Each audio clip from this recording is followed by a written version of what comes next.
How does it make any sense? I think I've read some of the replies on top of that too of some people saying like, oh, thank you so much for the apology, blah, blah, blah. I'm glad it's all cleared up. Have you read the twit longer? Well, we're talking about Theorycraft and all of these players. They're just going to bring in somebody that isn't a good fit at all. And we're sat there going, so who's going to play what? Who's going to IGL? It's just going to be... way this team, the T1 would do that, Ryan. What do you guys think about that? Do you think it's still worth building around Mixwell here as like a primary op player? No. I think that they kept the wrong players and sold the wrong players. Quick, very fun, very instantly, you know, and just started playing them. Hey guys, today we're gonna have some very fun.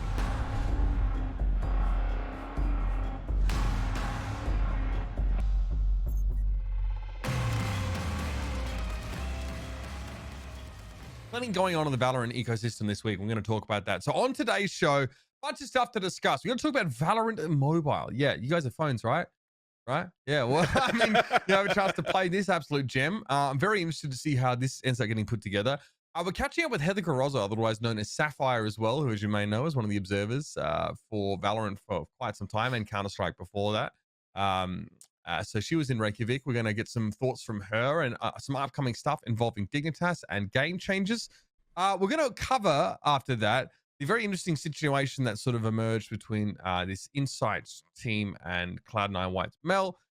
Some interesting allegations there. And just, I mean, it's a fuck fest and we're going to break it down. That's basically what we do on this show. I'm not going to try and be a drama llama about it because, yeah, we're going to shit on the correct parties, hopefully. We're also going to talk about G2 because a huge roster shuffle happened in Europe. Now, I do love the announcement sort of video that they had, so we can talk a little bit about that and we can get some actual informed opinions on how we should expect this roster to perform in the future and what it means for the other teams that have sort of lost these players. You can see them there.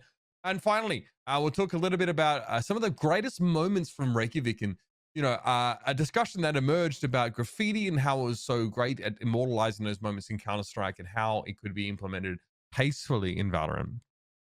So let's crack into it. It's been a year of Valorant, a whole year. Damn. Only a year ago that I was looking at Valorant being like, I wonder if I'm in the right esport right now. and here we are. Times have flown past. I noticed the Valorant devs have sort of announced a couple of initiatives, guys, for the sort of 1 year anniversary. First of all, I think we're looking at like experience boosts here for squatting up. Yeah, so we're talking about episode 3. So now you have like, I think they're talking about a way of like leveling up your account and a teaser for a new agent as well. Bunch of stuff. Bunch of stuff was announced there, and none of it has really come to light yet. It was all sort of teased for the most part. But yeah. One thing they're doing is bringing back some skins, right? Not all of them, but just some of the good ones. Yeah.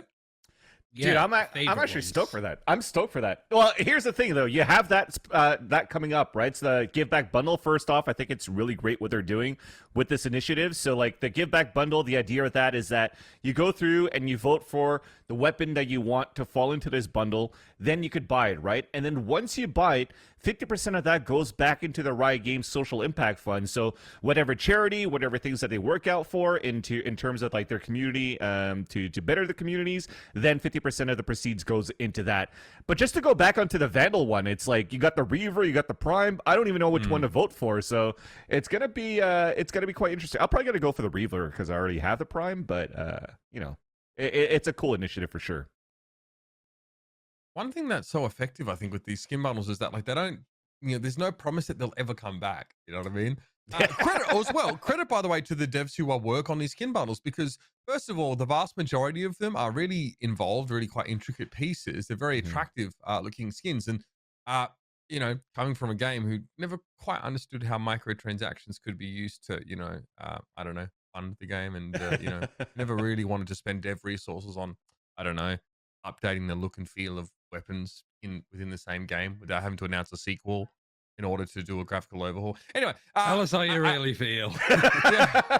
I mean, but like this is great. Like they obviously there's got to be a big team of people working on either a big team or a small team working extremely hard on these skin bundles. So yeah, for me, the value's always been justified. I get that. I get out there the magical credit card, mate, and slam that down every time I see these skin bundles come in. But not everyone does. And this is a great chance to kind of get like a pick and mix of some of the favorite skins that have come out over the last year. I like this idea.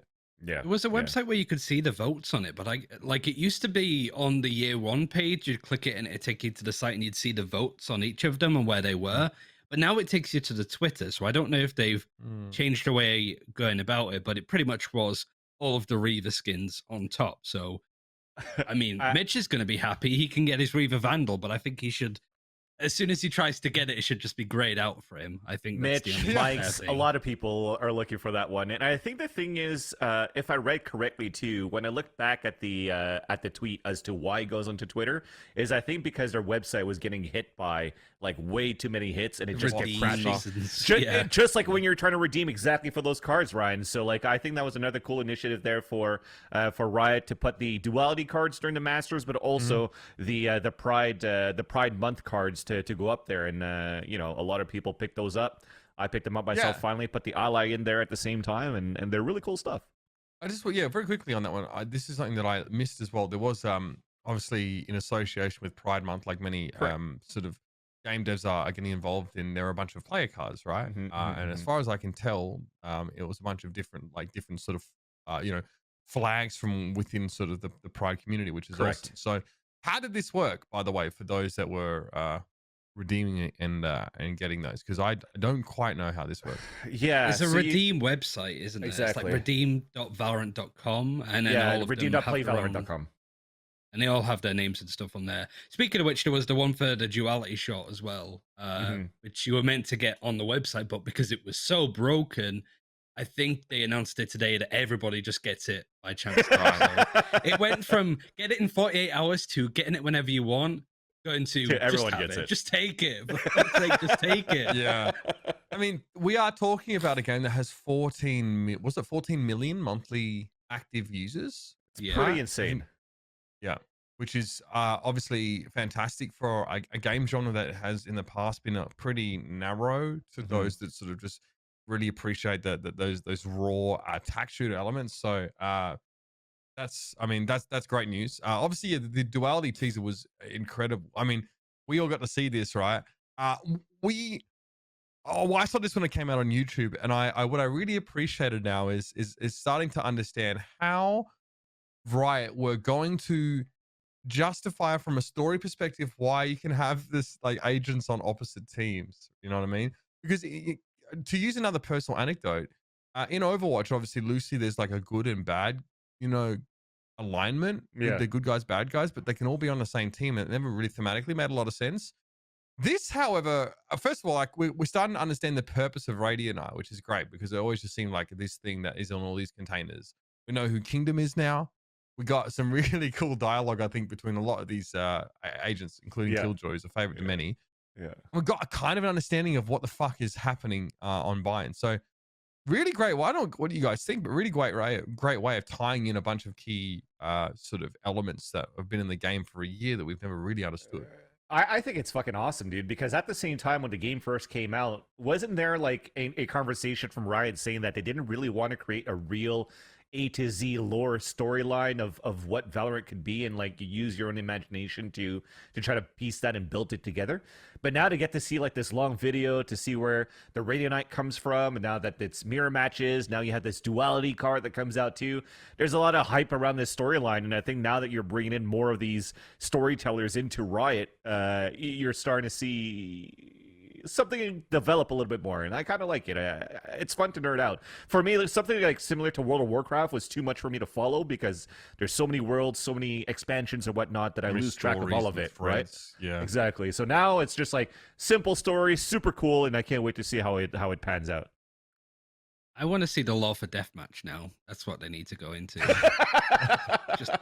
Why are people just kicking the shit out of each other? What's the plan there? I also love that this is another shot where Phoenix has just been the ultimate himbo, where they're like, Phoenix, don't. And he's like, I will. I'm just going to run at you because I don't need to worry about anything. And so, yeah. I think, walk one, fam. Gonna rush B long, eh? Yeah, I've got this. That's basically it. Just every time. By the way, Viper right there, she had a nerf Bucky. That's why she couldn't hit Phoenix on that. I see. Yeah. I see. I like how the diffuser is powered by superheated Radiant, or at least this is I guess the idea, you know, okay, so in fairness, there are actually quite a few sort of tropes in sort of like modern pop culture and like movies and anime and stuff that are built on a futuristic power source that powers the world, and there being like a degree of corruption and stuff to that. Fire Force is an anime which is like kind of like that as well, and there's like a ton of other ones like that where you get like this like utopia dystopia juxtaposition, because like the rich get richer discovering this radionite, and it's like the world's corporate controlled and yada yada. But I like this little back and forth at the end. I think that one of the most powerful parts, I think, for one of the reasons why Overwatch still has 10 million monthly active users now, 5 years after its sort of involvement. Part of that, I think, is how they built the world a little bit. And the animated shorts were, I think there's like an hour plus of them so far. Were a big part of what really drew people into the world. I mean, ask casual content YouTuber RyanCentral, but I mean, nothing that you've said is wrong, so carry on. Casual YouTuber verified, RyanCentral. I love that. Like, Ryan is like an esports guy, right? He's an esports guy. It's clear to see that. But his bread and butter comes from being like, hey guys, have you seen the latest patch notes? Oh my god, it's crazy. Roadhog got a new skin. He's got a cowboy hat this time. Isn't that great? I'm not fucking stylosa. That's just like slander at that point. Listen. But no, like it's funny because you look at all of the people doing Europe now for VCT, and like you got Pansy doing voiceovers for Riot videos. Mitch Man's done some stuff. There's me, and Hypok does a really good like, "What's up, guys? How's it going?" like impression of a YouTuber. So yeah, I mean, it's funny because everybody talks about having a brand in esports, and I just slap my hit scan dick on the table, and everybody shuts up. So it works to an extent. It's true. It's true. I mean, it's probably one of the few. So I don't know how many scenarios that happen where someone builds such a powerful brand in gaming, but not in more like general gaming. It's the opposite way gaming around usually, isn't it? Where like a caster becomes like an established streamer or something like that. It's never usually a casual YouTuber looking to do something I love that though. better with his life. If anything, that is like it's a nod of respect to what esports provides to everybody as well. You know what I mean?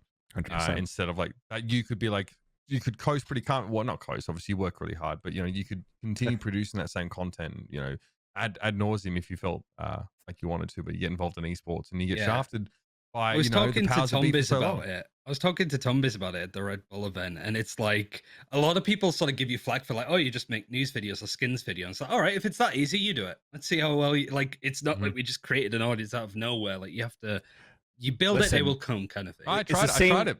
It's hard. Yeah, and it's the same fucking shit that when you're casting, you got people talking on Twitch chat, be like, "Yo, this guy's just hyping words and stuff like that." How would you know? So easy. How would you know if you have Twitch chat shut like a fucking proper caster? Listen, how would you know? I'm not saying anything this time. I'm not saying anything. I got called a fucking weasel in the conversation I had with the last person I mentioned. And really? She just went for the jugular. She's like, "Right, you fucking weasel." And I'm like, "Oh man." Wait, what happened? I mean, so like last time I mentioned Pansy and Hypot look at Twitch chat, and we had a VCT call, and I mentioned it as a joke, and Pansy just was like, "You fucking weasel."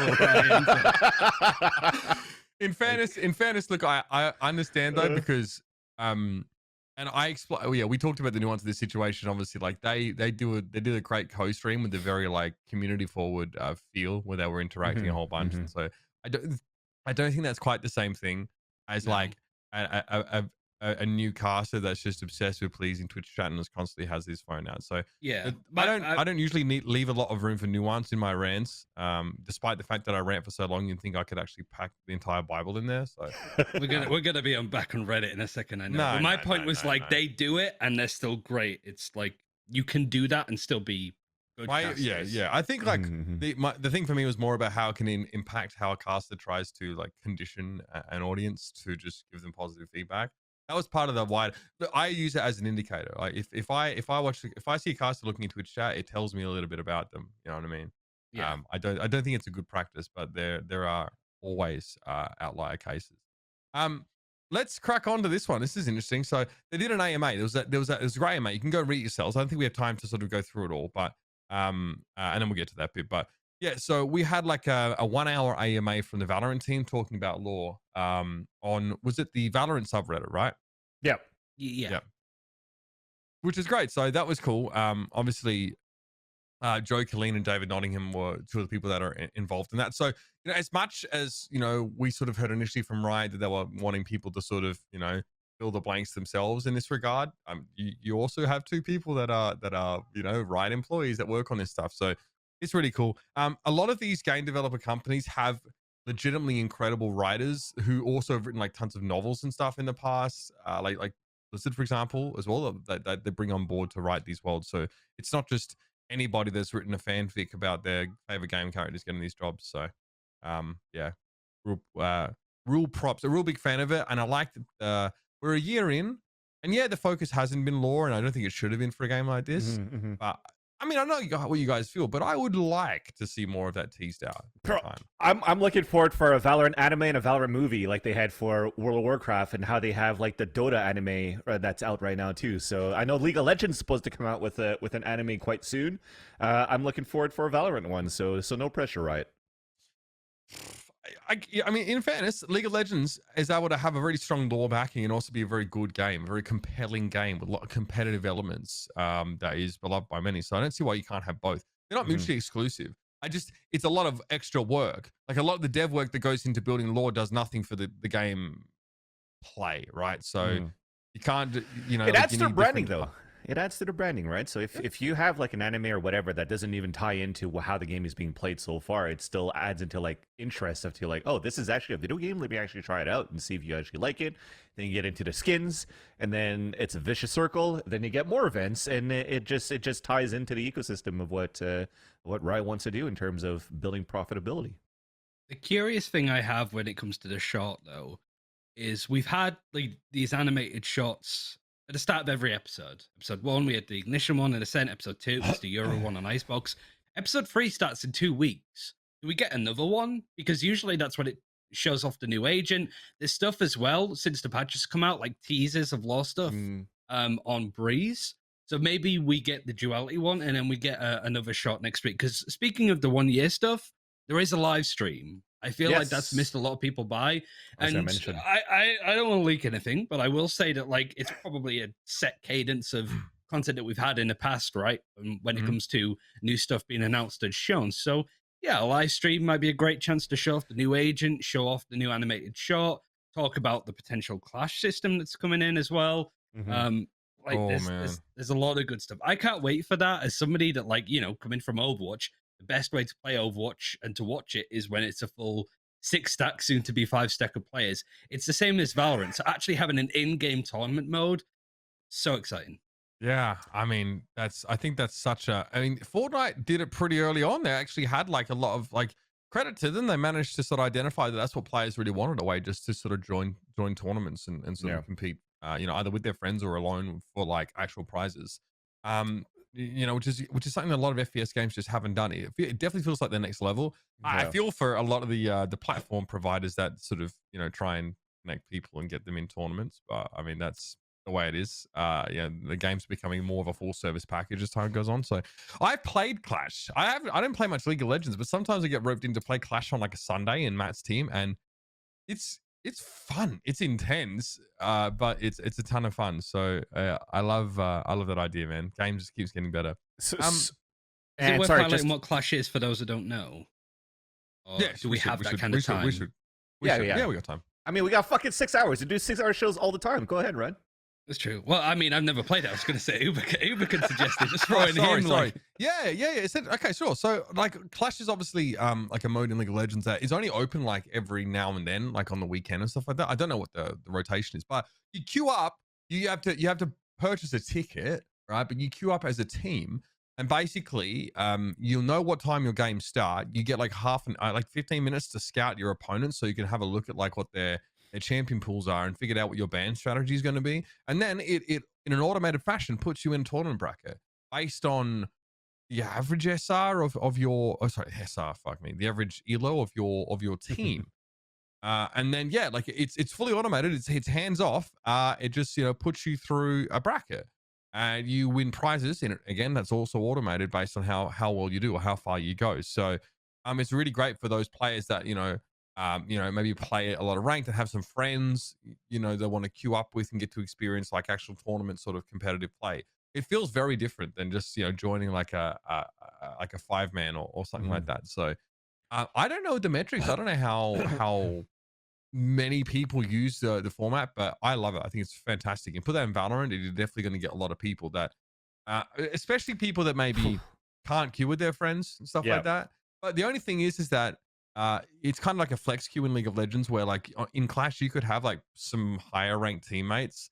I think in Valorant, like a very good player, like the smurfing aspect could be felt much more potentially. Yeah, that was my concern. Yeah. So I mean, finding a way, like you want to be able to play with your friends, but a lot of people have to smurf to get around the restrictions of like rank and stuff like that. So I'm not so sure how easy that's going to be to put together, but I'm really looking forward to it. And obviously we got to talk about this as well now that we have time, but this is wild to me. So for those that don't know, recently Riot released Wild Rift, which is it's a mobile Summoner's Rift experience. It's League of Legends, but it's not the same game, to be honest with you. There's a lot of key changes that actually made it make sense on the mobile. And so I don't know about you, Ryan, if you played a bunch of Wild Rift, but I played a ton of it, and it's incredibly well optimized for the phone. I don't know about you guys, but like I was like, holy crap! It's not just like it's not like a lazy port. You know what I mean? Yeah. I actually played, I guess, a tutorial or whatnot, the training mode for it, and I thought it was pretty cool. Moving around with it, using the abilities seemed very intuitive, very easy to use. While for like a game like League of Legends, where you always have to, like, at least for me, right-clicking all the time because I'm like a one-trick Ashe, to be able to play like an Ashe on Wild Rift was actually a lot easier to use as well. But the concept and the game of it pretty much stays the same. It was like pretty much like the first year of League of Legends, which was very, very fun. No lagginess. And to see that potentially come into Valorant right now, I think there's some good potential for it. Yeah. Valorant Mobile. So this is a big announcement and kind of wild, Ryan. Especially some of these excerpts are particularly interesting. And obviously there's a mention about like why? Like, can we make Valorant on mobile? How does it work putting a tac shooter on a mobile phone? That seems like, wow, extremely difficult. This is a hardcore FPS game. It's doable, I mean, it's doable. I mean, if there's a company that's going to push that, it's going to be Riot, and I imagine with the help somewhat of something like Tencent. Yeah. So it's good. I don't understand people that get kind of up in arms about it. For one, it's not like crossplay. Thank Christ. Why are people mad? Can you imagine? Yeah. I mean, imagine if you actually ranked higher on your phone than you did on your PC. What does that even say about you? But like, I think it's like more people get the game in front of them. And I hope it comes to console as well. Like, obviously being a Brit, UK consoles are such a massive part of it, and having friends that play games a huge amount that will just be like, oh, I don't know what Valorant is because they play console. It would actually be super cool to see it go on there. I think the funnest part is, judging by how Wild Rift is going, it seems that they want different casters from League of Legends and Wild Rift. There's nobody that's like crossing the streams, so it'd be interesting to sit back and watch casters rip each other apart in Valorant all over again without being a part of it.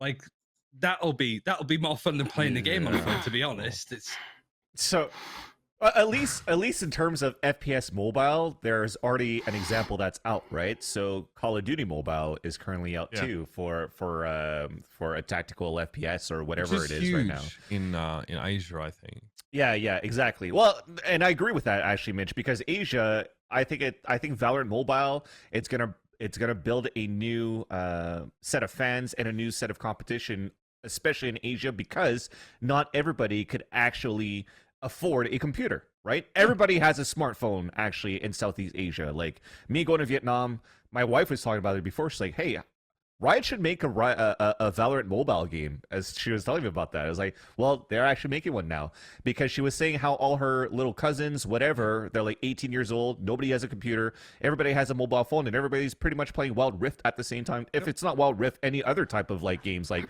Brawl Stars that you've been casting, Mitch. So I think it's gonna be it's gonna explode actually in the Asian market for Valorant Mobile. Right. I mean, I spoke to sorry, this is a really long chain, but my partner's sister's au pair is from Hungary, is obsessed with PUBG Mobile. Yeah. She's like a 22-year-old woman from Hungary, and she's huge into mobile gaming. Like, she's like, you know, PUBG Mobile. I'm like, yeah, I guess so. I do. Like that. In fairness, by the way, about on the COD thing, like COD is an attack shooter. It's more of like a so some very small differences in sort of gameplay and flow that sort of set it apart. But yeah, unless it was search and destroy, I guess, if I was going more towards there. Sure. Yeah, sure. So I mean, making a attack shooter where precision, sort of timing, precision timing, and how you gain information and act upon it are like the most important aspects of that game. All of those three things potentially hampered by the fact that you're playing on mobile and the communication aspect, right? Like, can you how do you read the mini map? How can you hold these angles? You know what I mean? Yeah. How can you be precise? Is there auto? Like, because in COD, like, you can give everyone auto aim. Who gives a fuck? Everyone's like, you're like shooting fucking rocket launches at each other, whatever. Just having too many Capricans and just fucking freaking out. But I don't know. Yeah, how? Yeah, because what's crazy is that they said it would be easy to put on phone than on console, which is really interesting. So I don't think anyone's attempted a true tack shooter on the mobile yet. That's true. However, I was impressed with how they made Wild Rift happen because it was its own thing. Like honestly, the way the interface worked, even the game mechanics were slightly different as well. Is there even Scuttle Crab in Wild Rift? I don't even know. There's a few, like they've pruned down a lot of like the extraneous aspects of League of Legends to make Wild Rift really playable and not overwhelming on mobile. There is Scuttle Crab. Okay. So yeah, I don't know. I think it's cool. And I also think, fans, you make a good point because there's a huge market there for this. Huge market. Yeah, because I think you're able to have like your own leagues and stuff like that too. I even remember like World Cyber Games back in like 2008. There was like just a mobile Samsung portion because now you get to advertise the Samsung phones, you get to advertise the games that are going to be on there, and already there's a full esports that's growing under that umbrella over in Asia already. So I think this is going to breed like new talent. As you guys are mentioning, for broadcasting, for players, for pros, and for aspiring pros that have been watching it in like cafes or whatnot and want to become pro in Southeast Asia, but can't, again, because they can't afford the computers. So I think this is a huge step into just adding more money for Riot. And there were some leaks of code with some, like, it seemed like I had some controls or something like that. Do we have I think we have the graphics of those, like a leak of like some of the commands here. So this is like mobile. This is apparently all mobile, mobile settings. So I don't know what this tells us. It's obviously a lot of code, but you can sort of, I mean, I think like auto ADS is interesting. That's something that I noticed. Ability map rotation. So there's that like an omen when you're actually going into that form or Astra. What's that gonna look like when you're? I think this is still pretty cool. I think there's gonna be a, what's this, double tap left, double tap right. Yeah, well, there's ADS and stuff like that. Dude, it looks like it's complicated. It looks complicated. And I've seen like dashing in certain directions or something. Well, yeah, and I've seen some of the ways that people play. They actually recently changed Wild Rift so that you can, you can customize it a bit more. You can move like a lot of the buttons around, because I saw someone was playing Yasuo with just like 5 fingers and 1 hand, and playing that way. So I love it. You know what? I feel like an absolute fucking boomer when I try and deal with it. I mean, I play a bunch of Brawl Stars. Obviously, I cast Brawl Stars. That is pretty. It's not that deep. I'll be honest with y'all. But I mean, they're very good at creating great, like, little. It's a mini MOBA, right? It's a little mini MOBA, and they're great at creating these character concepts. They're very, very good at like bringing them to life and stuff like that. Supercell very good at that kind of game. So, that game is super easy to get into, and there's a ton of high end stuff for quote unquote pro players to sort of go after. So I would say for mobile games, the only one I've properly tried was Dead by Daylight, because my girlfriend plays a lot of it. So I was like, yeah, I'll play it. It surprisingly worked all right. I'd love to see Overwatch on mobile. Like, I know that especially with Blizzard games, there's this negative effect on it because of Diablo Immortal. I think that not only have mobile games become a lot more accepted since then, but also it's the fact that people were waiting on news for Diablo 4, right? If they threw Diablo Immortal in right at this, they said Diablo 4 is not coming, but we've got this instead. I don't think people would be as mad, but they sort of put it forward as if it was like an S tier title at BlizzCon. Right, yeah. So I do think that like certainly from doing Overwatch content, there seemed to be this like, oh, Overwatch on mobile, like it's some. I would love that. I'd probably play that more than I actually do Overwatch now. Maybe, yeah. You know what I mean? Like it's just the perfect game to just have quick, very shit fun, very instantly. You know, and just sort of playing. Hey guys, today we're gonna have some very shit fun. Are you ready? I mean, I guess the Switch is kind of like a bastardized version of it in a way. I mean, where it's I know there are a lot of people that legitimately really enjoy playing Overwatch on the Switch. That either don't play PC, don't do mouse and controller for any of those reasons. And obviously there's a lot of people that enjoy the game on console, which as a quick side note, obviously this is about Valorant, Valorant, not Overwatch, but they mentioned that, there's a competitive integrity issue with having a tack shooter on console, that the controller kind of fights you for it, yada, yada, yada, which is fine. But I just don't find it interesting that Anna Donlan sort of says that they thought it would be easier to bring this to life on mobile than on console. I think that is not what you would expect to hear, I think, from a developer in today's day and age, right? That seems very in tack shooter or no, it seems very strange to me. Competitive integrity on a mobile phone. I never. You can't have competitive integrity. It's like the finger on the head thing. Like, how can you have competitive integrity when there's no competitive integrity? It's that's right. Because instead of throwing the game and getting in trouble with eSeek, I can just throw the fucking game across the room. Yeah, I can literally hoist this and fucking yeet it. So I guess there's some competitive integrity that I can't. Sorry, I didn't diffuse. I had to wipe. That's basically like the expectations of some games. Wow, really gives new meaning to the term team wipe, doesn't it? Holy moly! All right, let's talk about shit fun. That's shit fun. That's shit fun. I mean, that's literally what I was thinking of. So yeah. So patch notes 2.11 dropped today. We were hoping for something big. It didn't really get it, which is fine. I mean, there's a bit of tweaking going on, some optimization. They're going to improve my frame rate by 1%. So it's going to go from 49 to 49.49 POG. So we've got some performance updates, some sort of localization settings and fonts, and some agents. Apparently Reyna couldn't sell, then rebuy. I don't know why you're selling Dismiss, because it's fucking busted anyway, but I guess someone was limit testing. I'm glad they found that. Yep. I've had that with this competitive bug, but I've tried to look at my friends' profiles and see what level they are, or what rank they are rather. I've just been unable to make a load. So this is good. There's nothing wrong with a patch that is just these small tweaks and these optimization stuff. That's fine. We don't need a fucking garland of new heroes and cosmetics every time. I'm happy with it. They also did announce that it was also leaked the Origin skins, right? You guys see those? Origin skins. The fucking. The fist knife. Yep. I want one already, but yeah. What's that, right? So the devs, they've got into a good. It's interesting from our perspective. So early on, we were like one of the few people that said to the devs, because Preeti was the person that looked after us in the playtest, and she's one of the cosmetic people. So we'd always go to her. Can we see skins early? Do you want to take us through the battle pass? A lot of those kind of like things that you see on the channel.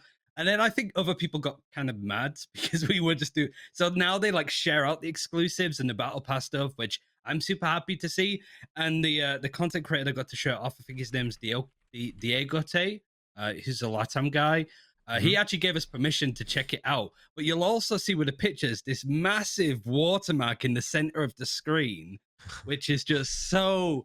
I don't blame him, because the amount of people that take our shit and just put it on their channel is unreal. And it's from big channels as well. I won't name names, but they should know who they are. It's shit. They tried to ask me to 1v1 them in Valorant, which was a weird thing. But anyway, so for rights to 1v1 for rights to use the leaks. Yeah, basically, it should have been. But a lot of people were mad at this guy for putting the watermark in the center of the screen. It's like I don't blame him. It's like a less than 10K subs YouTube channel, and people just take the shit anyway. Like VALORANT's always credits. I got to give credit to Mike there, but some others just don't. They're like, hey, check out my new content. Ignore the massive fuck off watermark in the center of the screen. This came from me.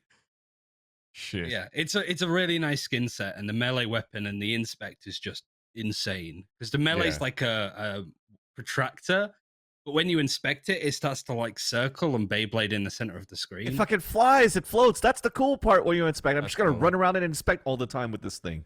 It's like the celestial fan where it's constant. So you just hold it and it's like spinning in the air and it'll do that. And it does it with the guns as well. You're like spinning around an operator. It's weird. I love that. It's like some sort of apocryphal ruin raider tech, like some stuff that you find that is from like an advanced species that has been left behind. You know what I mean?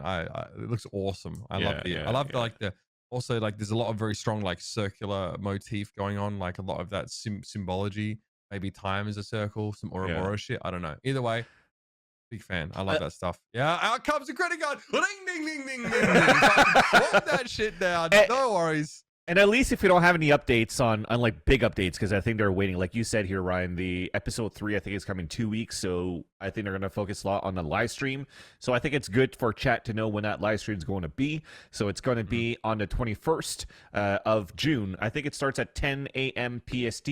So that's going to be 10 a.m. PST. Do the time zone calculations as from where you are. But that's going to be pretty cool to talk about that. And as we talk about live streams too, I just wanted to mention the fact that there's going to be a return of WW Fest at the same time, and I'm looking forward to it too. I love the music in there. So we had little shout out moments, didn't we, Van Silly? I never found they never used them. They never used them. They did not use them. Oh, I'm glad I was watching. That's like I was watching the whole time. time. Yeah. But it was good music. I was there for that. I think what's cool from the WW Fest is that they're actually announcing like international DJs and artists from around the world this time, and not only just like Zed and Kismet. Maddie, sorry, not Zed, Madian, exactly. So there's going to be a lot more international artists going into that. The graffiti stuff was really cool. I wonder what they're going to come out with. But WWFest, stay tuned. Follow the Crown channel so you see when that is going to be announced for that event. This is the sort of art, music, and culture fest that we had. Correct. Yeah, like in partnership with Valorant. We talked about on the show right before. Yeah. It was actually really cool. I didn't shit on it. I want to make that clear, but I obviously did. I did bring up the fact that like for core gamers, it's a little bit hard to sort of appreciate it or understand maybe its purpose. But yeah, I mean, I was definitely reminded to give it a good go when I checked it out. Was quite pleased. So yeah, for sure. All right, let's crack on. We have probably what's going to be my favorite part of the show today is that we have a returning guest. Obviously, it was probably a couple months ago now. We had Heather Garrozo on the show. There was known as Sapphire to talk just a little bit about observing, and I feel like we were pretty early on in this sort of story in terms of how we build up to Masters in Reykjavik, and there was still a lot of VCT. The challenges stuff was in full swing, and we were just starting to talk about how important observing was in the game of Valorant and how it was crucial in order to not only just maintain the current audience, but bring the new one in and really help to showcase some of the individual talent that we're blessed to have in Valorant. So we have brought Heather back. Heather, so nice of you to join us again. How are you? Hi, it's good to be back. Nice to talk to you guys again. Absolutely. You obviously, we just on the back of Reykjavik, and I'm joined obviously by Vensley and Ryan here, who what's up, Heather? Yeah, obviously Vance didn't get to be there in person. He was working that show remotely, but you went out to Reykjavik as part of the observing team, which is fantastic. Do you want to tell us a little bit about how that all came along? Because the whole thing, the whole Masters event looked like a gigantic undertaking, especially given our current conditions globally. Yeah, it was quite the process. I think Riot contacted me, I want to say in February, which is one of the earliest I've ever been contacted to work an event. Maybe that's not saying too much for 3 months, but it was great to have that heads up. Obviously, there's a big process involved to get there. I believe the country started loosening the rules very close to the event, but prior to that, we had to get all the paperwork done and many COVID tests before we went, when we landed, which your brain tickling, I'm sure. The Iceland airport was by far the worst COVID test I've had in my life. Everyone's like, this is borderline illegal to probe your throat and your brain and your nose like that. So that was probably not one of my favorite moments. But Riot did a great job, obviously keeping us safe. And so we quarantined for the first couple days, which was kind of boring. And finally, finally, once we got over to the venue, I mean, we were just blown away by the stage. It was absolutely gorgeous. They did a beautiful job with the lighting. I think it was actually held inside just like a track and field stadium. So Nice. to see that transformed into the beautiful stage and all the rehearsals of the walk-ins and players walking through the smoke, and that was amazing. Our observer setup was by far my favorite that I've ever had, and I've done many events over the years. We were like, normally we're in a production truck, or I've been put in bathrooms before. Yeah.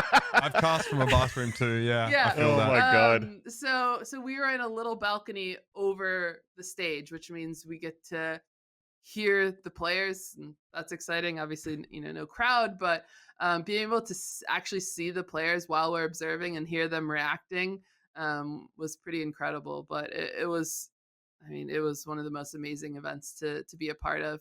The production team was fantastic too, just taking our feedback, and hopefully the audience saw that each and every day the broadcast got better and we introduced new things. But it was absolutely amazing to be a part of.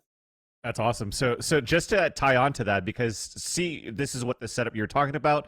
You're on the top of the stage instead of being in the production truck that I remember Stefan actually tweeted out as well of what it looked like within the production truck. So what was it like for you actually on the top of the stage with Prius and with Yeti and the communication between you and the production there? Because if I'm not mistaken, there was also, so you have the Riot Worlds production there that's in a truck, but he also had like Albert that was working with Alex from California, managing the production side with the talent and stuff like that too. So were you involved in terms of like the communication between both of that as well? And what was that like working on a live stage? Yeah, we've got this this fancy comms panel that we can talk to anyone we need to talk to. So we'll hear Albert, we'll hear Joe, the director, we'll hear Stefan, the producer. We have to communicate through headsets only, because it's just the observers up in the balcony, so we got the VIP seating. So Did you have people remotely pumped into that as well on that panel, so you can speak to California from there as well? Exactly, I can speak to That's so California. I don't think we had a call in to the casters, but we can hear them, so it's pretty funny when they start talking about the observing, and then I DM them on Twitter, hey guys, I can hear you. They're always never realized this, by the way. They also don't know that production can hear them before the show goes live. They don't understand that their mics are open all the time. fucking time. Exactly. So Alex, watch what you say. Stories they must hear. Listen, yeah, I'm sorry. I apologize. No, I'm kidding. Seriously, and this was an issue in Overwatch where the observing was very difficult because of the game, and like early on, like casters were like, "Man, the observing's really rough today." And you get it in your ear. Oh, yeah, we can hear you. Yeah, and then it's only gonna snowball from there, because you're already like, all right, I'm crap, and then it gets even worse. Actually, to get on that, because we were talking about like, okay, well, we can hear each other and stuff like that too, and as we joke around, it's like, yeah, it's added stress. Did you find any added stress like the first time you're observing like a big stage once again, because it's been a while since we did some because of COVID and all that too? I'm assuming we didn't have the opportunities of doing big stages over the past year with CSGO, but what was that like for you, right? Because I feel that at least for me, when I was doing Masters 2, I gave myself some unnecessary stress. Did you feel that way as well? Yeah, I think the first day especially, there were some nerves. Obviously there were a number of rehearsals leading up to it, but some things as simple as like the observers are actually the ones that pause the game at the start. So we pause it just to make sure the agent select has enough time and the casters have enough time. And I'm always so scared that I'm gonna hit that like end game button right next to the we've pause. seen that happen. We've seen that happen. They changed that, didn't they? They did change it in the live game, but we used like a tournament realm server, because they were all LAN servers, so that scary button was still there. And yeah, you just never know. There's the way we set up the observing is we like to have the numbers on the radar. It just makes it easier to observe, but we don't want that to go out to the broadcast. So the main observer has 2 PCs, and the second one has to be following the main one. It's just like, oh, what if my elbow hits something and it stops following and I don't notice it, and you're just watching a guy look at a wall. So there's a few nerves the first day as you go through everything. But after that, I was actually probably less nervous after that than many events, just because you don't hear a crowd reacting. In some of the events, if you miss something as the observer and like you see, 3 kills on the scoreboard or on the kill feed, and the audience is not reacting, you're like, oh no, I really messed something up here. So actually being in kind of complete silence probably takes away some of those nerves. Yeah, I know a lot of casters who read the kill feed of the same thing. They see 3 kills and they don't react. They're like, oh, did I mess up? Did I miss something huge? Exactly. So do you have a function? Do you have a function where you can follow? Can you observe an observer in the Valorant? Yes, yes, you can. That's is huge. It's good, especially in this world where we have to be remote. And then I've done a number of events for European broadcasts, and I don't need to be there, so I shouldn't say that because I like to travel, but I really don't need to be. I can observe here, and then a producer sitting thousands of miles away can just say, follow whatever Sapphire does for her movements, and it will put that out to the stream. It also means there's a world where, I don't know if this will be necessary, but casters, especially online, will be able to be in lobby observing an observer and getting their observing instead of being in a vmix call, which is like sometimes it's actually hard to see who's on the minimap because you get your vmix feed is like 720p, yes, and you're not in the game. Obviously you need slots for casters being, that's a whole other story, but I exactly. like that maybe adds a second or 2 of delay, and this way like you avoid that. The casters can sit there and see what you're seeing. That's awesome. Go ahead, I wanted to ask, because we saw lots of different games, lots of different teams. What was the most challenging game to observe? Because there's various different play styles and tempos of teams. If the answer's the final, then anything other than the final, because I imagine doing the final is pretty scary because it's one of the a lot of people's just naturally going to be watching it, so you want to make sure that you're doing the best that you can. But were there any other particular games that were hard to observe just because it was the teams were just doing some weird stuff that it caught you by surprise, perhaps? Or it's probably the North American teams and their stupid Astra and Viper and Sova and post plant metas, which it's frustrating because as an observer, like, you're looking at 2 dots on a radar and when those dots are gonna connect, and then there's going to be an engagement. And so you're trying to show all this action happening there. Meanwhile, Sova's halfway across the map flying in a dart, and that's what actually ends the round. So we probably missed a few of those. We hadn't done as much observing in the couple weeks leading up to that, and that's kind of when that meta evolved essentially. So we missed that practice, and each day essentially we would show up early into the studio and watch back the demos and just say, okay, this team is, firing their Sova darts across the map. Let's keep an eye on them. Yeti is a fantastic cinematic observer, so he'd do a good job of calling things out, because I, as the main observer, I'd have to be actively watching the main action, and he gets to fly around and look for other things. He was actually the one that helped point out a wall spam that Lakia did. Lakia did in Haven. Yeah, exactly. Sewers. So we didn't get exactly the spam, but we got close to it where you at least saw, oh, something's happening, And I think there was another spam on Haven that actually killed the Killjoy ult in Sewers. I think it was. Sewers from everybody was like, wait, is that a thing? And it just turned out if you put the Killjoy ult against the wall, then it would wallbang. It was a really weird one, but that was that I one. I think you even put on Reddit shit, I didn't know it could do that. But so that's the one we got. There was that one. We still missed it, and then the other one I think was a plan into B, and he wallbangs from Sewers into B for the diffuser. That's what it was. So Yeti had called that. He's like, this guy's doing something weird. Get over there quick, because I normally just wouldn't notice that on the radar, and we made it just in time. What do you?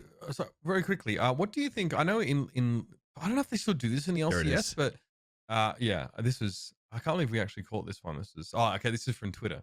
Yeah. This is from their own perspective, I think. We ran back to the production truck after, and I was actually upset at Prius. I said, "Oh, Prius, like I missed that. Let me go get that clip." Because I wanted to put it on Twitter, not for the internet points, but just because I felt like I missed something. So I wanted to give it back to the community. And this guy runs, because I'm still observing. He runs to the truck and then clips it himself and posts it. The real weasel. Well, it's not RyanCentral. Exactly. It's fucking Prius. Exactly. Yeah. Were there? I mean, I'm surprised Priest didn't just send his drone over there while he was I really loved the photo of him. Obviously, he had his drone for the volcano shot, which looked incredible, of course. Oh yeah. Just we'll take a quick sidebar as well. Did you guys get to do stuff in Reykjavik? Like, did you get to look around very much? Because like obviously, I think for optics' sake, like I don't think that like the fun stuff you get to do right now when you travel gets publicized, because you don't want people going like, are they vaccinated? This should be there to work. Not you travel. Let's go. Did you guys get to do some fun stuff? Like, you got any? Is there any memories or sort of any things that you really enjoyed doing outside of work in Reykjavik? Yeah, we did. We got to go a number of times. Once we fell in love with it, we went to the Sky Lagoon, which the Blue Lagoon is like the famous one. And that's about 45 minutes away, and we made it there eventually. But the Sky Lagoon is in town. We took the scooters there. It was a 10-minute scooter ride, Awesome. right on the ocean, and it's like 35 degrees Fahrenheit outside, so it's cold. But this lagoon is like 100 degrees Fahrenheit. There's a bar in there, and so we did that nearly every morning before matches. We would go, chill out at the lagoon, and it was quite relaxing. Yeah, that's fucking awesome. I'm fucking mad jealous about that for sure. To get back onto the observing part too, Heather, because you're saying how you were the main observer, Yeti was flying around. So technically, because we know right now that Riot most recently they added 10 observer slots, right? For you, are you still taking only 2 observer slots? Because I know Prius is there as well, but it's only 2 people working at a time, and you rotate that out, or how does that work exactly? And also, you also added Helium Umbrella into the crew as like a replay op. So how does that all work out in terms of like observing from A to Z with that? Sure, it's a good question. So we would have there would be 2 admins in the server too, so that takes up 2 spots, so it's down to 8. And then the primary observer, and then the follow observer, because I recommend, I said we want to use the numbers. That takes up 2 slots. Yeti takes up 1 slot, so I think we're at 5 here. 2, 3, 4, 5, and so that leaves 5 extras. And so that would be the second observer, and DJ and I, to be fair, we rotated slots each day. But the second observer would be the person capturing all these extra angles. So we were actually able to pull in the player feeds directly from their PC, and then depending on certain settings that they were or weren't using, some of them were we could either take their feed, or we had up to 5 extras that we could take from the observers. The only problem is that when someone dies, it switches their POV. So at the start of the next round, you have to put it back on that person. Okay. So the second observer would be the one, as the round restarts, they're clicking through and relinking everything. That was different in the first day. The first day we were actually like live observing the second person to try to get every single angle, and that was very difficult. So then we started pulling in feeds directly from the players' PCs, and then we did have this guy named Helium Umbrella. He used to be a caster, and then he worked at E-League for Counter-Strike, and he's done a number of Blast events too, and he is like by far, he's a fantastic replay operator. It's incredible how quick he can cut those replays from all the different player POVs. So he gets all 10 players fed into his little machine and very quickly outputs the best clips of the round. It's insane.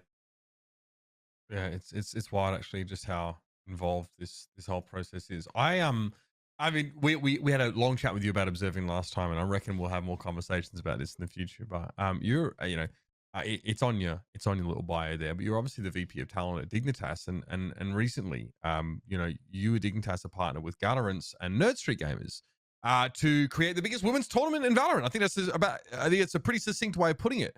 Obviously, Game Changers NA presented by Dignitas is just around the corner in partnership with Verizon as well, which is fantastic. I've seen you tweeting about this a little bit. I think we covered it briefly, but this is a $50,000 event between June 24th and 27th. I'd love you to talk us through this, because this is huge. I don't think I've ever seen this. I've never seen this in other titles. So how exciting! I'm so excited. This project is my baby. I went to Dignitas and said, please let me host a women's tournament, and it was a very quick yes. I mean, we've supported women's teams, women's content creators for a very long time. We went to Twitch and talked about what we want to do. Brought in Nerd Street as well, because obviously they're fantastic at production, and we can't admin an event that our team is going to play in as well. So they're obviously adminning it, and then we put together this entire event and talked to Riot just to get the approval. And they said, hey, why don't we make it a VCT Game Changers event too, which just elevates the status of it. So awesome. It will be 32 of the best women's teams in North America, and starting in a qualifier. It goes down to the top 8. I think unofficially, I don't know if this has been officially said, just based on the numbers, I've been around women's events for 20 years now, and I believe the previous Game Changers was the most watched women's event of all time. That was not on the front page of Twitch. Ours will be on the front page of Twitch, and then we also will be including, I can't say the names yet, but some pretty big name co-streamers as well. We'll be able to put it on their channels, and of course we get to include a lot of those numbers in our final viewership. And so I think I'm really hoping that this breaks that record and this becomes the most watched of all time. Oh, man, for a long time too, hopefully. I hope so. I mean, I don't know. I want it to keep growing, but I also like holding that record. So. just break your own record, Heather. There's nothing wrong with doing that. I mean, I really hope other sort of developers take notice of this and try and sort of move to foster this kind of initiative. You also, I saw you tweet earlier today as well. Here's some of the details about it as well. This is the qualifiers as it comes through. But you also did tweet that there's still a chance for those who want to co-stream this event to apply right now. Yes, that is correct. I would say for the most part, I want to approve everyone. Like I just kind of think that's the future of the events, being able to watch something with your fans and talk about it and add your own voice. So unless you do something completely offensive against women in gaming, we're likely going to approve you. We just want this to be a big celebration of all the teams. I used to, years ago, I was like, oh, women's events, that's hurting the progress of women in esports. But like, you look at what Counter-Strike did, and they fostered an incredible competitive community for women. And now, like, you guys would not believe how many women play in Valorant. It's so weird to go into a matchmaking game and there's 3 other women, which means there's more women than men in the server. And that happens way more often than you think. And I think it's because a lot of these women's events exist. So I think it's a good thing. Eventually I'd love these women to like graduate and play in the co-ed events, and maybe they're winning, the next Masters. But I think this is a great first step. 100%. And just to actually try to have a small comparison between, you mentioned it, how CS does it with CSGO or even 1.6 back in the day, because, you have been a champion yourself back then too. When you're looking at these, for example, ESWCs, where all these teams all get together, was there some sort of like qualifying process to have all of these women's team from different regions come in together, for example, because you were, let's say, representing USA pretty much at that point. There was another women's team from the USA. When you're looking at Game Changers right now, you have at least 32 teams just from North America looking to compete against each other right now. So was there a process back then to try to qualify? It was just like first come, first serve for a slot, or you were invited? And how does that differ from Game Changers right now today? Sure. So I would say the majority of the big ones, the ESWCs, the Intel Challenge, the Girl Gamer Festival, those were qualifiers by region. So based on the number of teams that exist in your region, you either get 2 slots or 1 slot, and then the top 8, maybe 16 would come together at some kind of international event. There's been other events like Copenhagen Games, which is open to anyone. Really only 2 North American teams went, CLG and Dignitas. Just it's expensive to go to Copenhagen. But I imagine that will be the process in the future of the Game Changers events across the world, and some kind of, top 2, top 4 will make it to an international. At least that's what I hope to see. Of course, something similar to Masters would be amazing too for a circuit for women too. So I think it's off to a great start thanks to your stuff. In all of the different regions as well, because I think Europe hasn't had like a fully fledged Game Changers yet. There's a lot of like Rick's GG tournaments at the moment, but nothing quite to the level of that. You mentioned something when you said earlier on before like Counter-Strike that you were not so much against women's events, but I feel like it's a common thing that people say when it comes to separating women from tournaments in their own one is kind of detrimental to increasing the amount of women playing competitively. What was it from like Counter-Strike in your experience that changed your opinion on that? Because I feel like that's a common retort against these kind of tournaments, and I feel like you've probably got a good way of wording why it's so good. And I think you sort of mentioned it as well, with more women are more confident to play competitively, and I'm sure a lot of the people that play in these tournaments would never have played in a more of a mixed tournament like First Strike or any open qualifiers, right? So what was your opinion on that, and how did it change over the years? It was really just the quantity of teams that eventually started competing in events, and comparing Counter-Strike to other games. So some of the events like Copenhagen Games I mentioned, there would be upwards of 50 women's teams competing in that. I couldn't tell you another I watch a lot of esports. I feel like I'm very in tune what's going on. I don't think there's a single other esports where there's 50 women's teams in a single event. I'm not going to throw other games under the bus because I work for an esports team, but as I'm actually interviewing a lot of these women's teams to talk about participating in VCT Game Changers, all of them come from different games, many other FPS titles, and they had not so nice things to say about those communities, and that they did absolutely nothing for the women's scene. There was a lot of casual players, but no one stepped forth and said, we're going to create something specifically for women. And as a result, now those women have left those communities, and they're going towards Valorant because Riot has done such an incredible job creating this community. Been really good at like supplementing it, right? Like I think it was just a normal Nerd Street gaming tournament that when we were doing Ignition events back in 2020, they were the ones that said, we're going to just take this seemingly normal tournament and make this like the established Ignition event. And I think it was super cool to see Riot do that and continue to do that as well. Not only for like players, but also a lot of like women casters as well, being able to be more involved and feel confident to do those tier 1 events, and for Riot to notice them and go, we like you, we want to incorporate you into our Valorant Champions Tour overall. So from our perspective, like as casters, to see that, and from casting with people like Jess and Moxie, it was cool to see them get those chances as well. It's great not to just see that, one token woman there for, diversity's sake. It's like there's truly like great women that have fantastic analysis. They're great players, and they're including it in the broadcast because the value they bring to the broadcast. It's been amazing.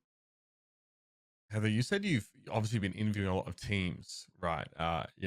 Recently. I'd love to know if there's like any really great stories you can share, or any of these teams that you're really excited to see succeed or compete. Obviously, I'm quite sure you love to see the best for Dignitas, but I want to know, as someone who is, wanting to get more involved and sort of watching stuff like Game Changers, who I should be looking out for, what great stories you've unearthed so far. Sure. Yeah. So I'll preface with that in that I'm interviewing every single one of the qualifier teams. Most events wouldn't do that because you obviously want to focus on the big names, the ones that are going to bring views. And I completely understand that as someone that works for a team. But I think part of this initiative was to tell the story of the smaller teams, the ones that are just getting started.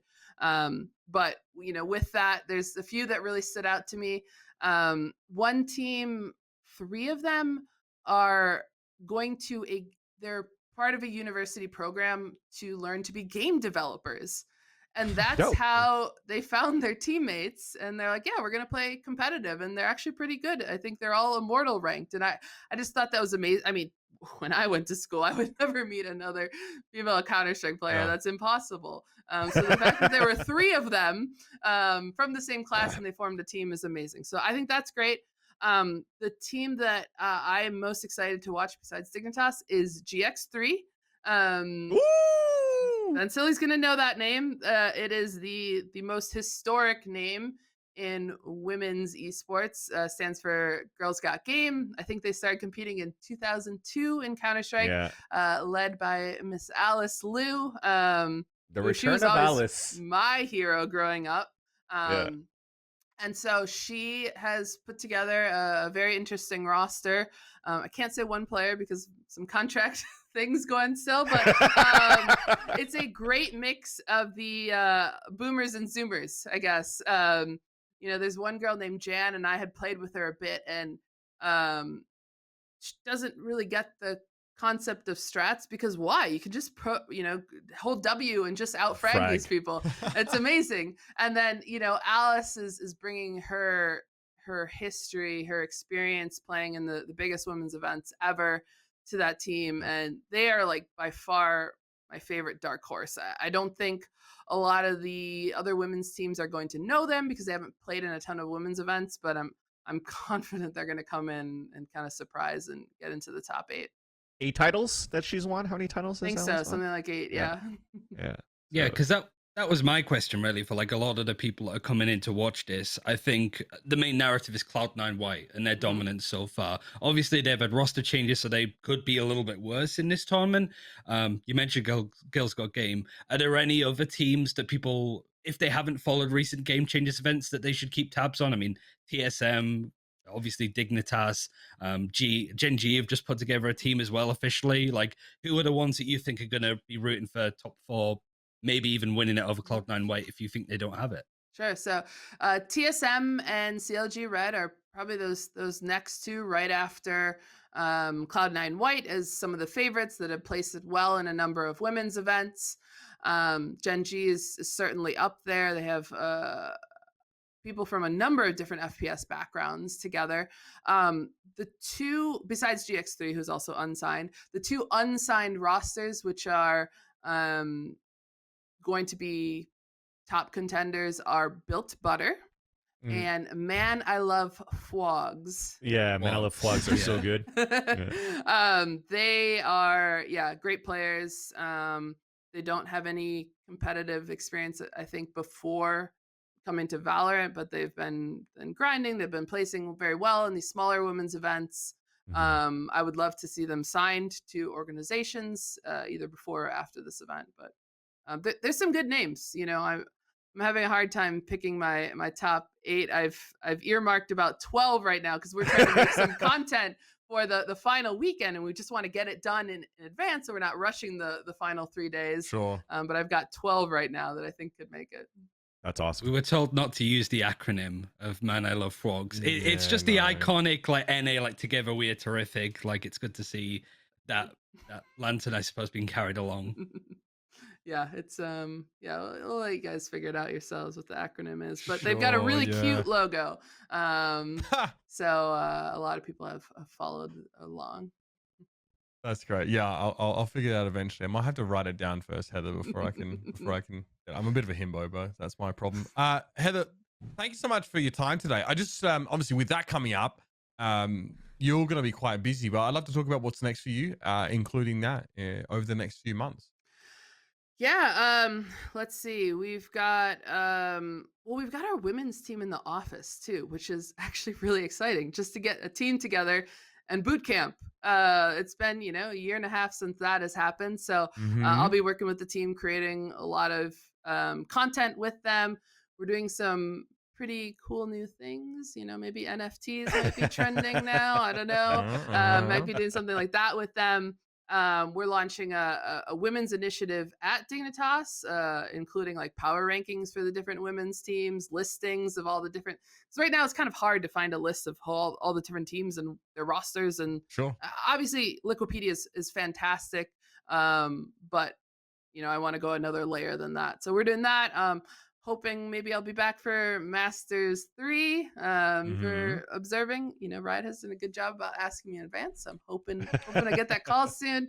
And then I guess the last note is I've been working tirelessly on a Bible of observing for Counter-Strike and for Valorant, including videos, articles, like all the different things you need to know about observing. I don't know when I'm going to release that. It's taking time, but as I sit on planes or in hotels, I try to crack away at it.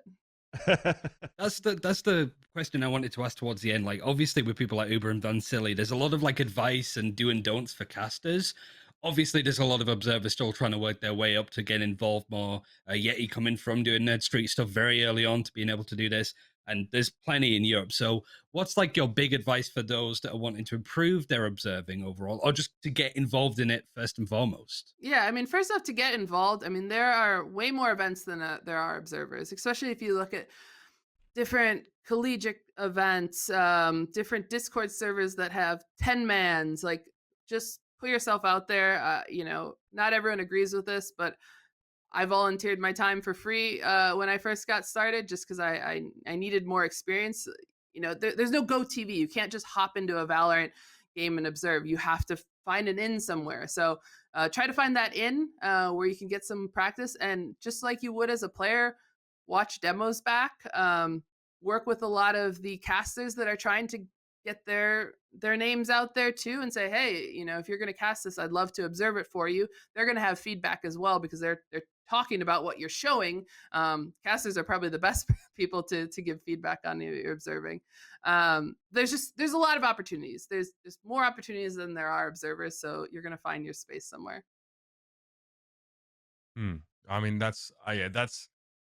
I really look forward to seeing that sort of Bible in time. I'd love to, again, continue to sort of pick the brain of an observer. So no rush, Heather, but looking forward to seeing.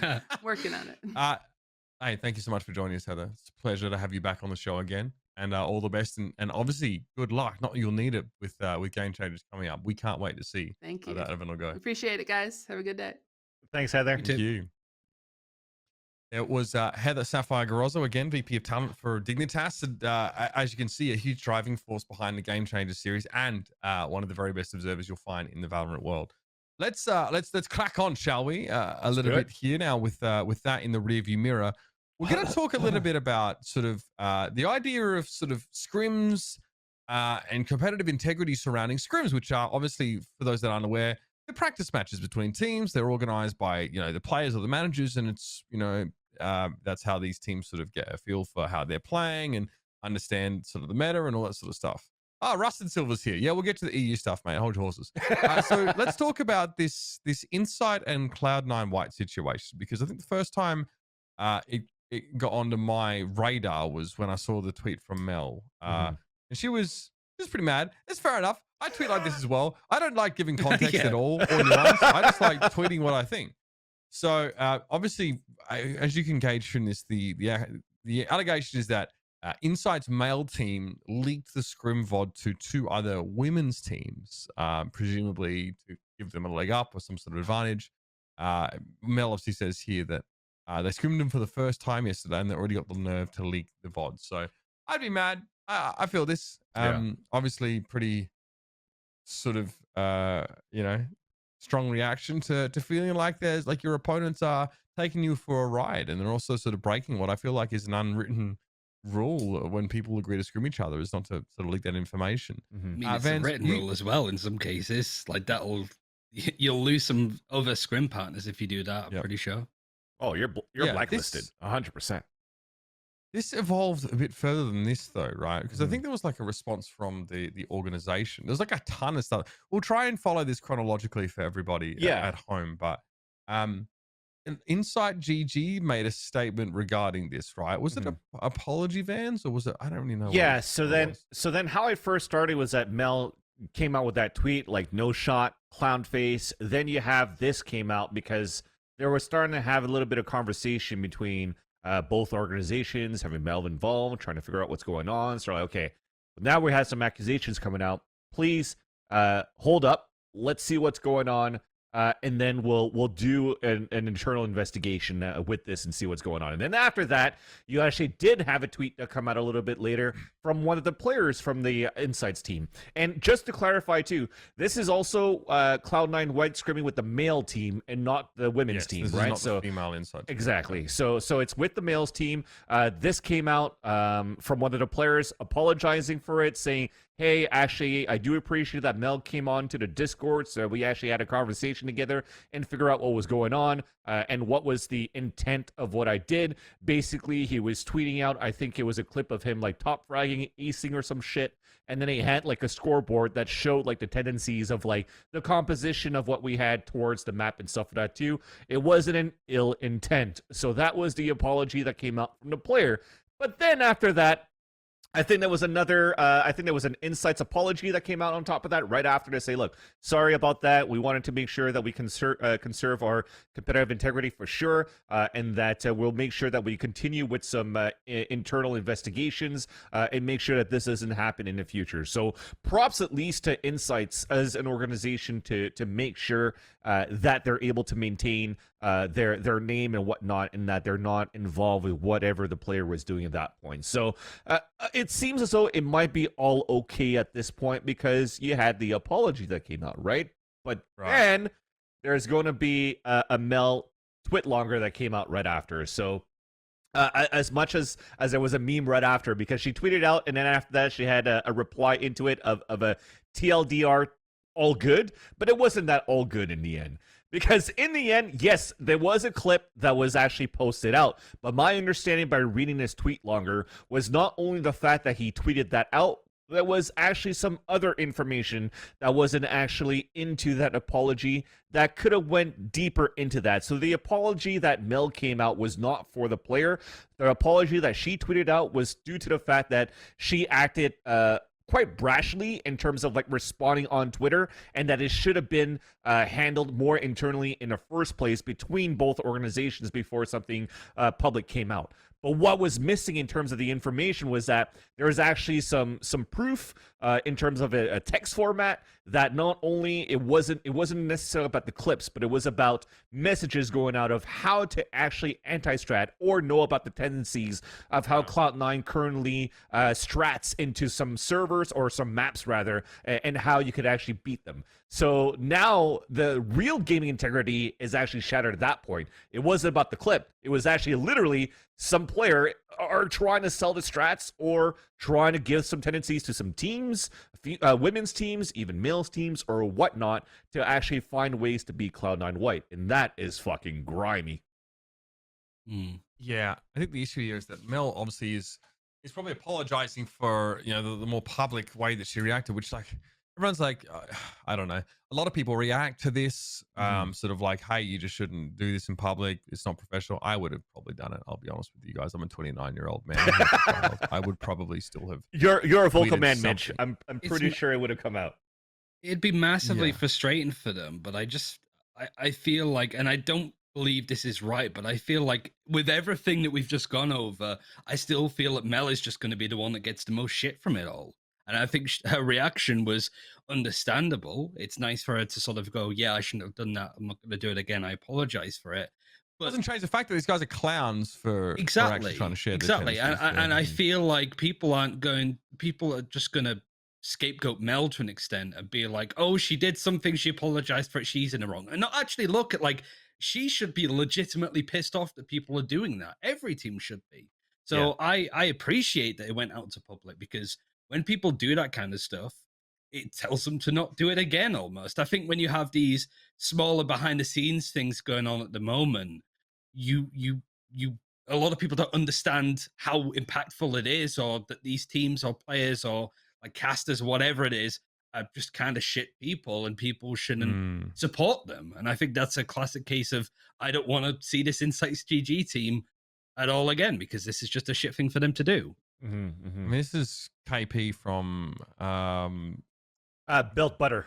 Yeah, that's right. Built Butter. Yeah, Thank you. Yeah. Oh, it's down here. Yeah. So they also say that they were offered this information. So like the problem is that here's the crux of it. So first of all, yes, the women's Insight team departs, presumably in a show of solidarity, I think. Yes. I don't think that they would you know, because I don't think they would feel good about being part of an org where, I mean, this is Aphrodite, so she's one of the players correct from this team.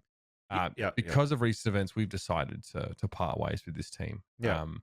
Not much more to be said there, but you know, this makes sense. The problem is that like this apology from Say, whatever his name is that I just flexed on my friends by sending them a screenshot of me top fragging and acing. It's like, well, then why are we hearing that people are literally unsolicited, by the way, being given information by your team, by people on your team about the tendencies of C9 White, and now multiple people have said that they have been offered this information.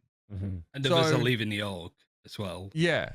Your bitch ass little apology, which is like, yeah, I just wanted to flex on some friends because they've been a really good team. Like, first of all, it's a bit grovelly. Secondly, there's evidence out there that suggests it was much more than that. So like your half-ass apology doesn't really work out. And yet, people are mad at Mel for quote unquote punching down.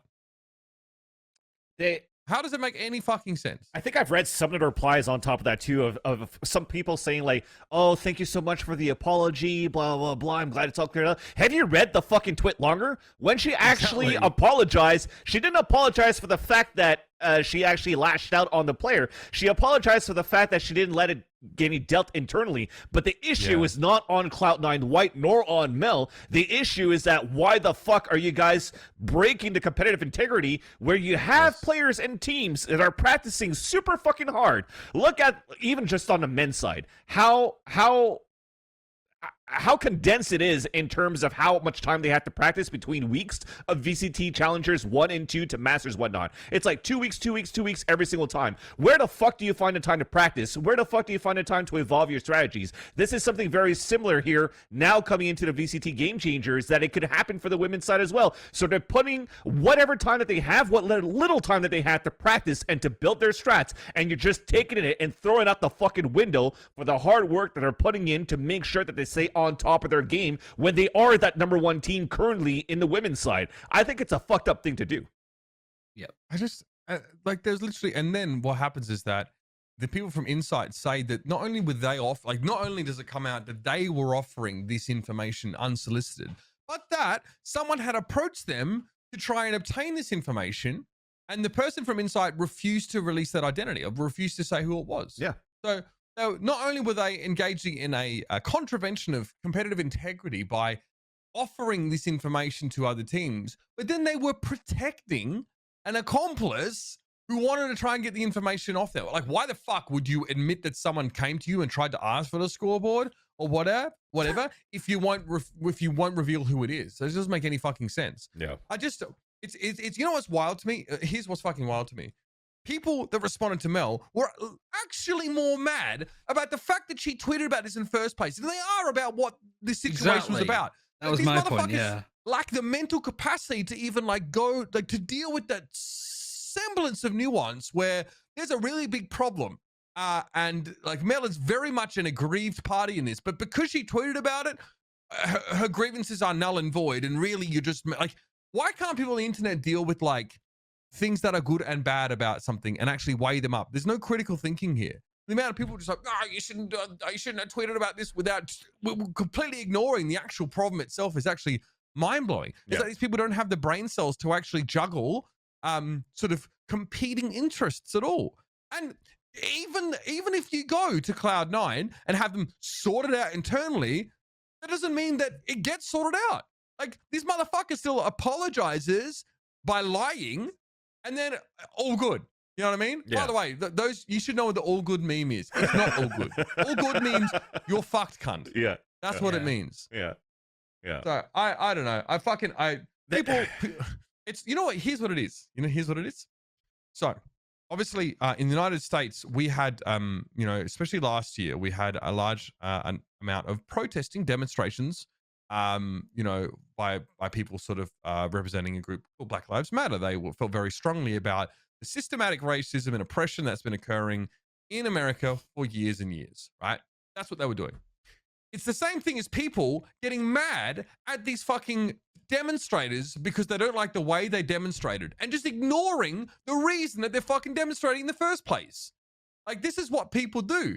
It's fucking terrible. And you basically, you reveal yourself as a complete fucking peon with an IQ below room temperature by latching onto the way in which this person protested against how they're being treated and not actually being able to deal with the issue. It's And fucked. by the way, tweeting about shit, it does fucking help. Yes. Trust me. I mean, Trust me. Because shaming people or putting organizations in a position where they had to act quickly to avoid a PR disaster is often much more effective than trying to make kindly worded emails internally. Take it from me. I am your source in this situation. Because if I had not tweeted about it or yelled about it on this show, casters would still be getting fucked over in Valorant. But instead, after I did lose my mind about it on this show, people messaging me, more than 10 people saying thank you, that now they're getting offered some decent fucking rates because I rocked the boat about it. I can guarantee you, if I made a politely worded email to someone in charge, that nothing would have happened. Mm-hmm. So if y'all think that you guys have to follow, the only way to solve these issues is to follow protocol and you can guarantee that your issues will be solved in this way, you're out of your fucking mind. There is a very good reason why people do this. Now, in fairness, Mel admits that maybe she was a bit too brash about it, but I would suggest that if this was pursued internally, we wouldn't have got nearly as far in this whole thing, and we wouldn't have managed to uncover as much information as we did because Mel was finding out from people. People are coming to her saying, "Hey, they tried to offer me this screenshot." They like, you cannot crowdsource that information if you're private about it. You don't know who to ask. Like, how does Mel know who to ask? Who got offered screenshots of their scrims? Every team in the world? No. But she goes public about it. This is the thing that's happening. And then people who get offered screenshots come to her. Christ, it's not that hard. And it's a good way to actually like start it, like to make this an issue, a big issue. It shows how it's not the first time this happened, and that it's happened multiple times, and it's happened in the past in other games too.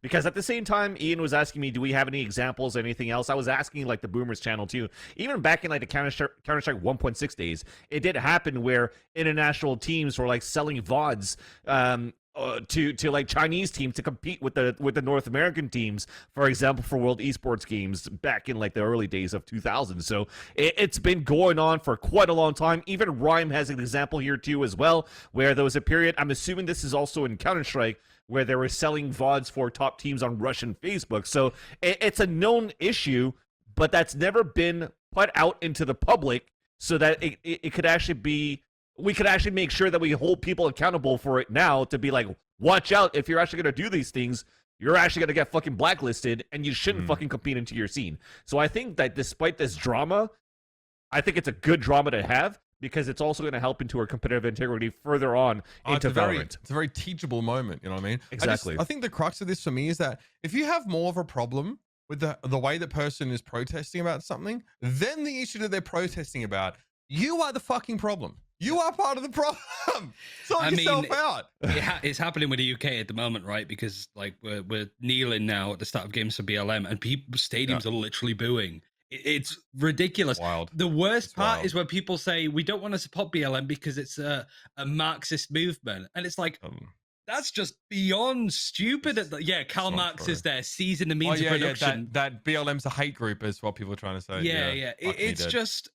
I think people want to find a reason to dislike those kind of things and those movement. I mean, very different things, but you get the point. And I think for Mel in particular, people would want reasons to be upset and angry at her and give her shit for it for, nefarious shitty reasons because they're a shit individual, right? So it's a shame that it constantly comes back to that, when I think that it's a problem that if an EU team, as somebody mentioned in here, did it, it would be quickly resolved and nobody would see the problem with the person that came forward about it. It's just a shit situation that, like, I don't blame Mel for coming forward. I was thinking about it early today, and we need more of that because, like I said, if it gets done internally, it's just going to get swept under the rug. Exactly. Bad PR is incredibly important at making change, and making a stink about stuff is the best way to get shit done. I mean, case in point, am I pointing in the right direction?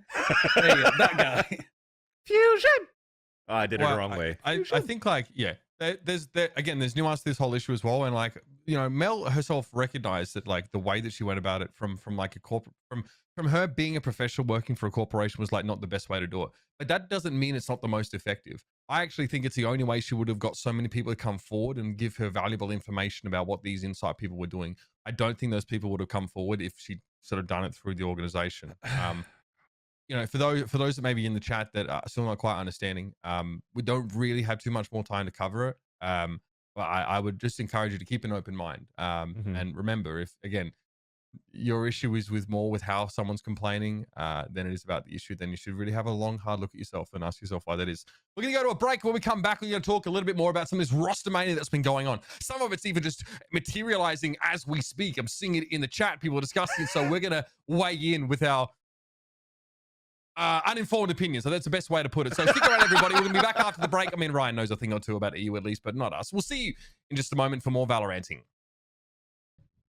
And welcome back, ladies and gentlemen, on the other side of the break. It's time to move on. Chat, it's time to move on. To talk a little bit about some of the roster moves. Why do individuals in chat think that I'm actually ready and or willing to have a one-to-one conversation with them while I'm trying to run a show? Can someone explain that to me? Welcome to just being an influencer. Okay. It's a parasocial relationship, I think is what you call it. Okay, I don't follow. Anyway, let's talk a little about some roster moves here because ton of news. I'll run through it really quickly. First of all, we're going to talk about eUnited. We're going to talk about T1. We're going to talk about the stuff with Tenz, the G2 stuff. But let's start here. We interviewed JMO on this show. It wasn't more than a few months ago, right? Yeah. That we sort of discussed with JMO, and he was, you know, he went from IMT to this team and was he was really optimistic about it. But unfortunately, the fortunes have not been so great for eUnited as they've left the Valorant scene and dropped the whole roster. This is this is pretty severe. It sucks, man, because when you're looking at eUnited, or let's talk about JMO first, right? JMO, he joined eUnited, but when he actually left Immortals, I'm pretty sure it wasn't to his accord. I'm pretty sure he would have wanted to stay with Immortals if he could, but Immortals just wanted to have a roster change, as we saw most recently.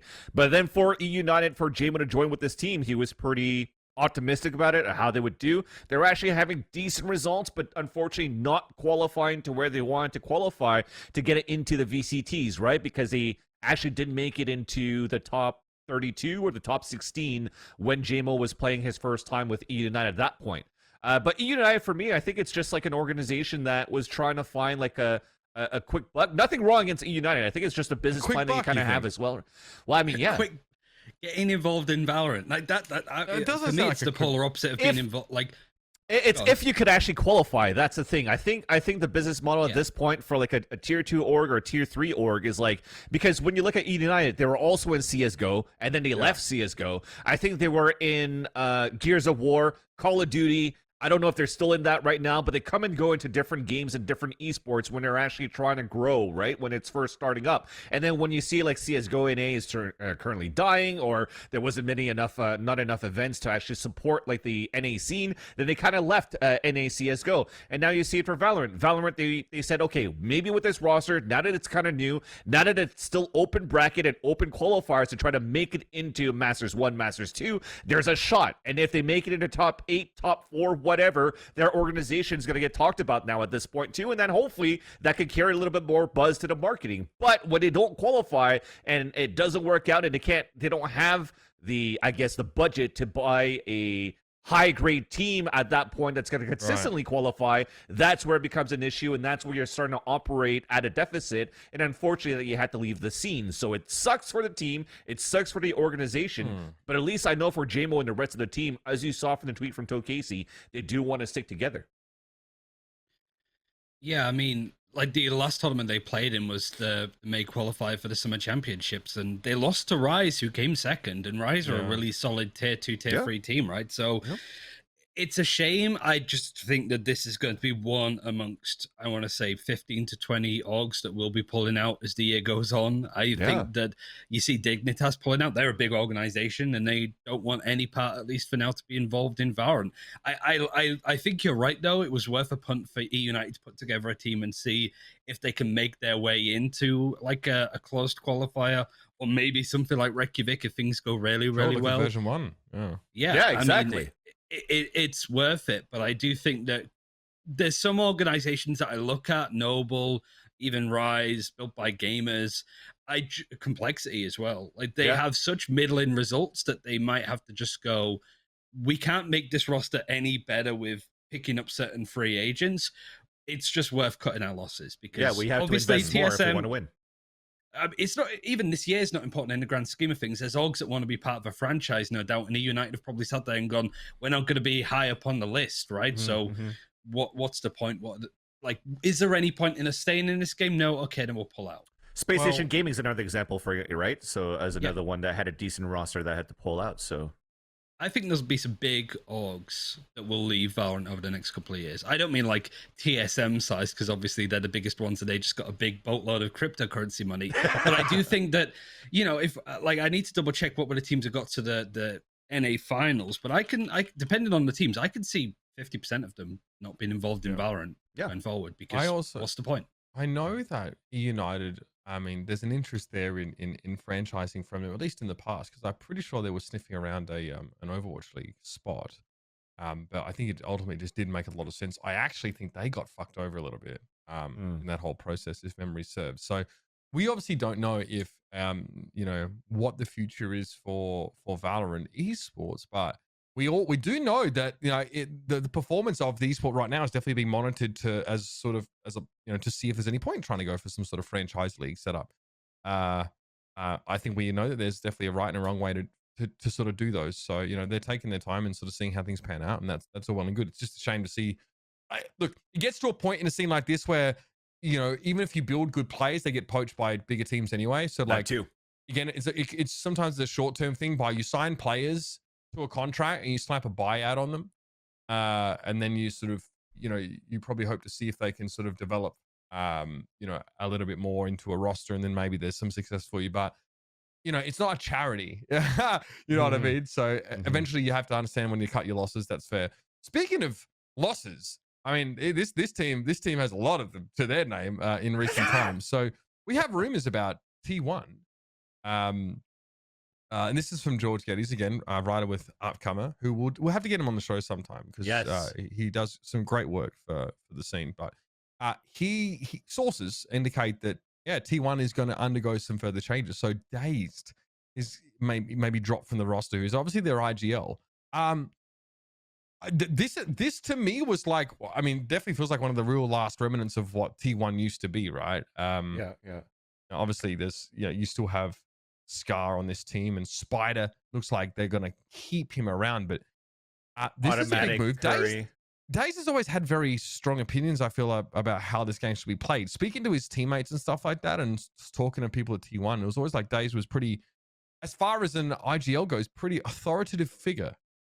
I was just going to say, we've had Fraud on the show before. Exactly. About those internal conflicts, and it's like, gee, I wonder who he's talking about. In fairness, though, but I'll say this: I loved having Danny on the show, but I also I spoke with people connected to T1 as well, who gave a very different sort of recount of events. Pinch of salt kind of thing. Carry on. If there was going to be anybody that he'd have a problem with, I think it would, of course, be a pretty outspoken IGL player. I would have thought that they'd be on the same page, kind of both been cut from the same cloth as CS players back in that game's heyday in NA. But that's the to address the bigger elephant in the room with if the rumor is true and that Dazed is actually getting put to the bench.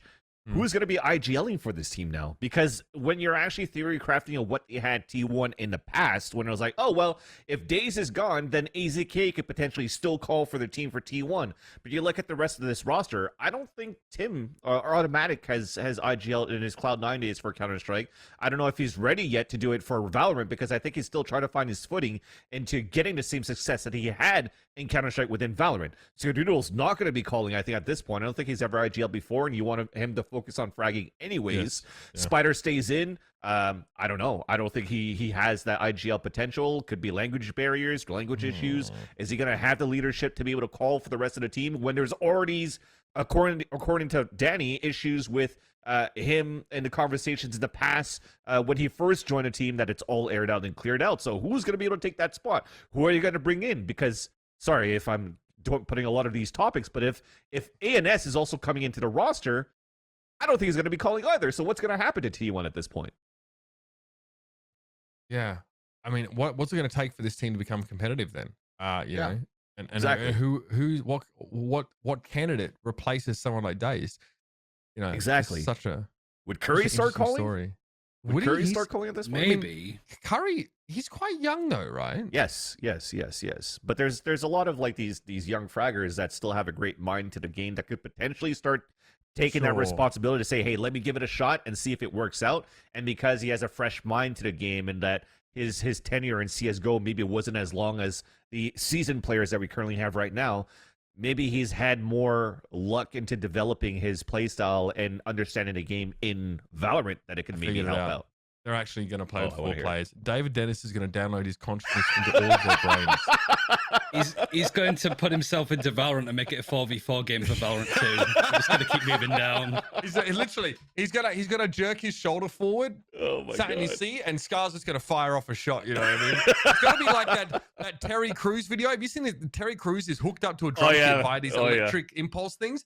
Every time he flexes a muscle, a part of the drum kit Old Spice goes off. So David Dennis is going to be sat in a chair like, and the whole team's just going to be fragging and playing, doing retakes and stuff like that. That's going to be sick, man. This team's going to be fucking cracked. No, so it's like a Megazord. Yeah, exactly.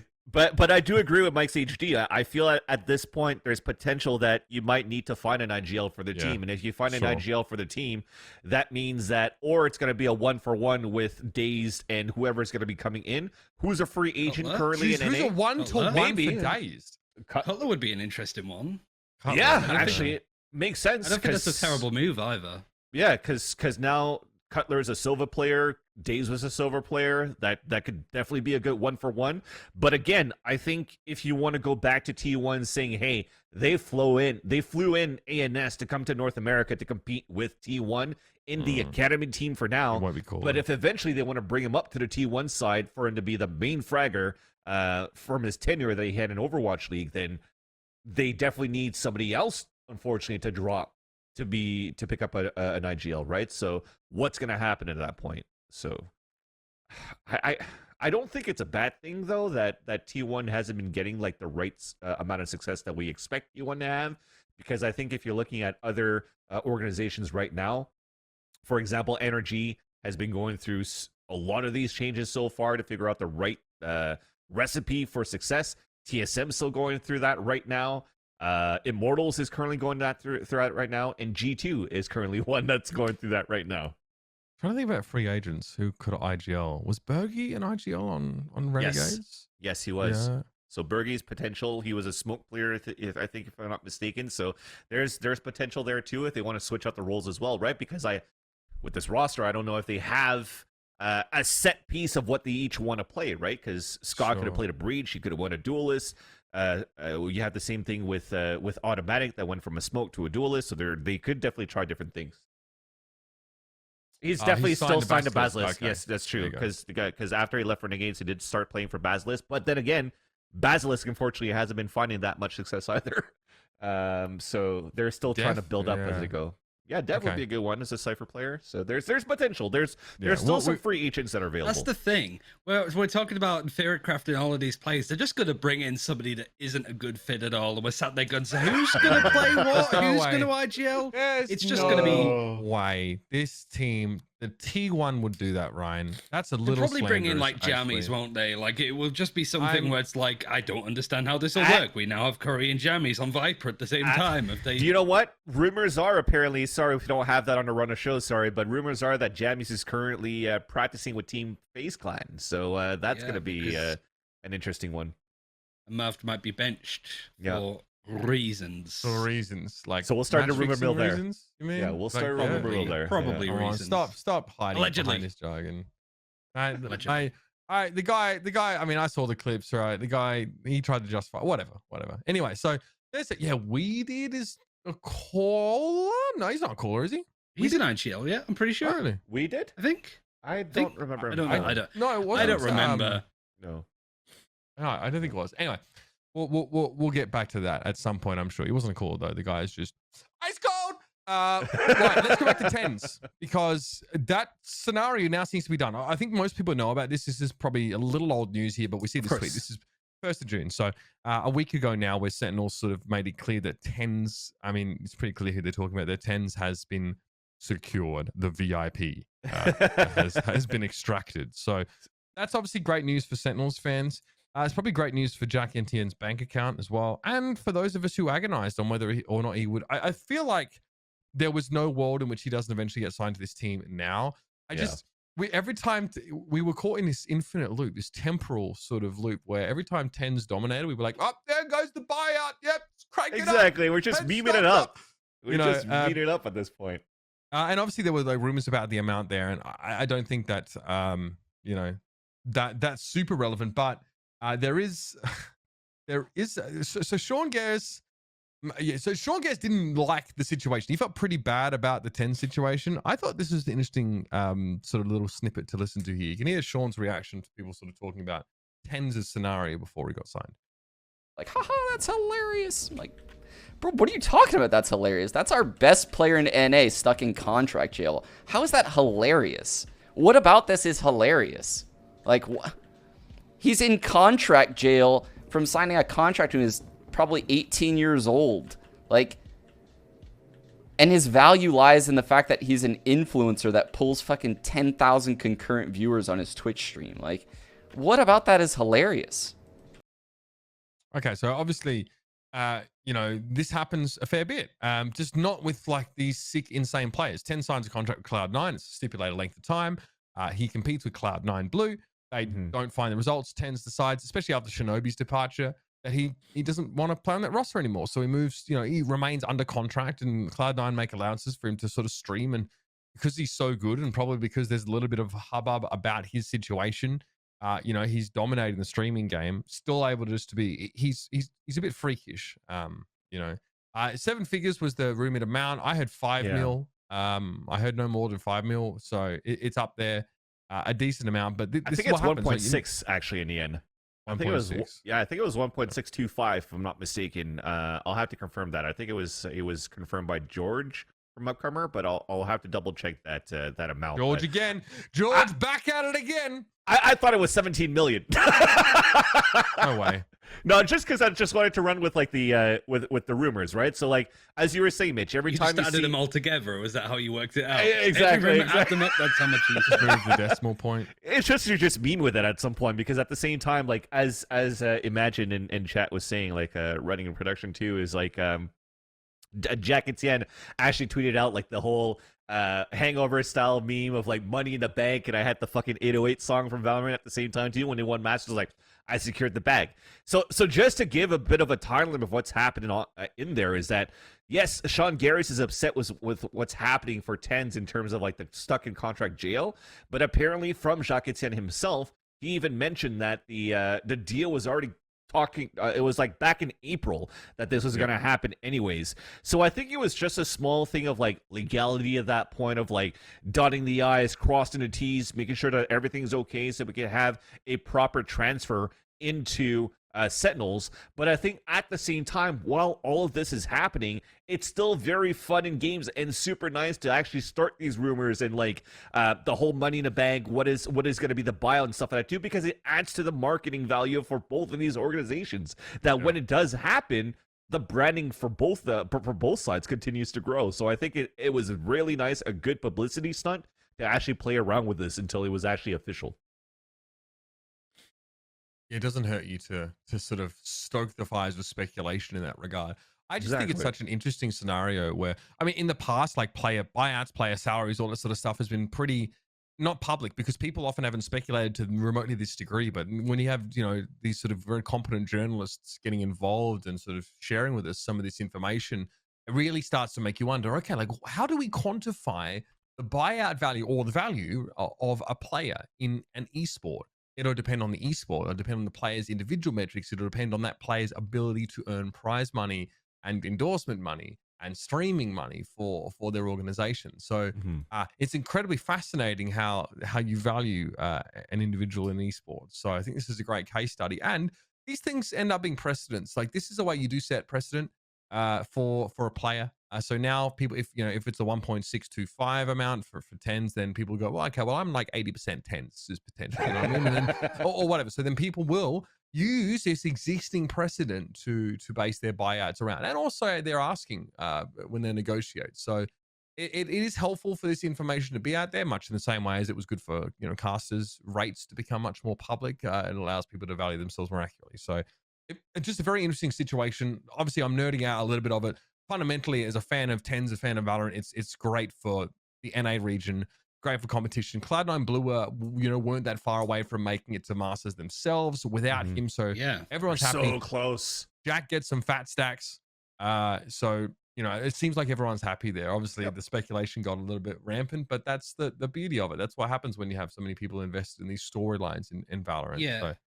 And I think Cloud9 deserves a bit more of a shout out as well, because at any point they didn't have to do this. I understand the argument that Sean's making when it comes to contract jail, but I think obviously hindsight's 2020. We know that there wasn't any increase to the buyout, that it was all pretty much set in stone. Yeah. But seeing people's reaction to Jack making the same jokes that we all do when it comes to, Tenz is doing well, Cloud9 is celebrating, the cash is in the bag. He makes that joke, oh, you're so insensitive. Like, you are torturing this poor boy. He was still making good money on Cloud9, and all of this stuff was signed. Like, Sean said it himself. He signed it when he was 18. When he was playing Counter-Strike, and before he had, like, 10,000 concurrents on Twitch and the like, this is something that's grown dramatically. It's not Cloud9's fault that Tenz became one of the most pivotal poster boys of Valorant globally. So they earned that money. They took a chance bringing Tenz into Valorant, and it paid off. They didn't need to loan him to Sentinels in the first place. They didn't need to sell him. So the fact that they did so and didn't try and push for more money every time Tenz did well deserves a little bit more recognition. And I'm not the biggest Cloud9 fan of how they do stuff overall, but I do think that Jack and Cloud9 deserve a bit more credit for allowing this kind of thing to happen, because they absolutely could have just held on to him and not budged on that. Mm-hmm. So that one is it's a book closed on that one. So good luck to Sentinels, and cheers Cloud9 for releasing Tenz from the contract gulag. It was heart-rending. Anyway, let's talk a little bit about G2 here, because big change here. They cut Patitek, Ardiis, and Zeek. Obviously, Patitek and Ardiis were with the team pretty much from its inception. When they were with Mixwell and put on this roster. Ardiis was, in my opinion, just a really impressive player early on in that team's sort of life. They get a video as well, which is great. That's a huge cut. You are really trying to start something new with this G2 team, guys. Yep. My perspective on it early on, it's a hot take. There's obvious reasons why it's spicy, but I think when you think about it, I think that they kept the wrong players and sold the wrong players. I think that obviously you're going to keep Mixwell for that brand level, and he can be a really good player, but I do think that you build a team around Ardiis and Patitek more you do around Piff and Mixwell. I know Max is in chat. He can DM me if he agrees or disagrees, honestly, but I think that the problem is you have these very high impact players, but what was Ardiis' role on the team for quite some time? Well, he started off as a jet, Ice Paper Hands on Fish 123, moved over to Sova, was world class in both those roles. Then Zeek comes in and he has to fill in a different role. And him, Patitek, every time we saw them, they were playing on different agents. They were trying to throw shit at the wall to see what sticks, and none of it did. It was a waste of class players. And I hope at least the team that they're going to, which we'll touch on, uses them in a better way of going, right, Ardiis, you're playing Silver. No screwing about when it comes to playing Sage, Sky, Yoru, whatever else. This is your role. Patitek, you're a duelist because you were a duelist before. You're wasted on playing controllers. That's what I missed from seeing on G2. And I think why the move that they brought in the players they did for G2 afterwards is still a bit better for G2, but I still prefer the 3 players that left G2 over who stayed. Right. I mean, yeah, I can maybe see a world where you build around Mixwell just because the kind of player that he's been. Pitt always struck me as a supportive player, though. Even on NIP as a Counter-Strike player, it never really felt like he was supposed to be a headliner or star in that team. So maybe you really value his calling, perhaps, or he does have like a long history in tac shooters, just like Mixwell does, and reach quite great heights in Counter-Strike. So G2 turns around then and goes, right, who the fuck's in Europe that we can add to this team and make it better? I know. Let's take Nukia, Avova, and Coldamenta, and let's make a comic strip clip featuring the one and only Carlos as he travels to a fucking monastery in the mountains to figure out the very simple problem of which of the top 3 teams in Europe are we going to be poaching from. I mean, I just want to watch it play out, really. It's the quote that I'm waiting for. Oh, this one? There it is. I mean, it's so G2, like poaching, that sort of identity. I hope that this team does better, and it's a shame because their last run in Challengers 2, they beat Heretics, and I think they lose to Fnatic, who came second globally. Yeah, and that was with a stand-in. Like, I don't know. I felt like that team with Aussie was the best team that we saw up until that point. Everybody seemed to know what they were doing. We saw a bit more flashy stuff out of Patitek and if playing a lot more Viper, for example. It just felt the most cohesive team, and then they just screwed the pooch again by selling all of these players overall. I mean, don't get me wrong, the switch around the roster mania is really good fun to watch, and I want to see what's best out of Ardiis overall, personally, as another Brit. But still, it's just, man, the fall from grace that G2's had is unbelievable. So, yeah.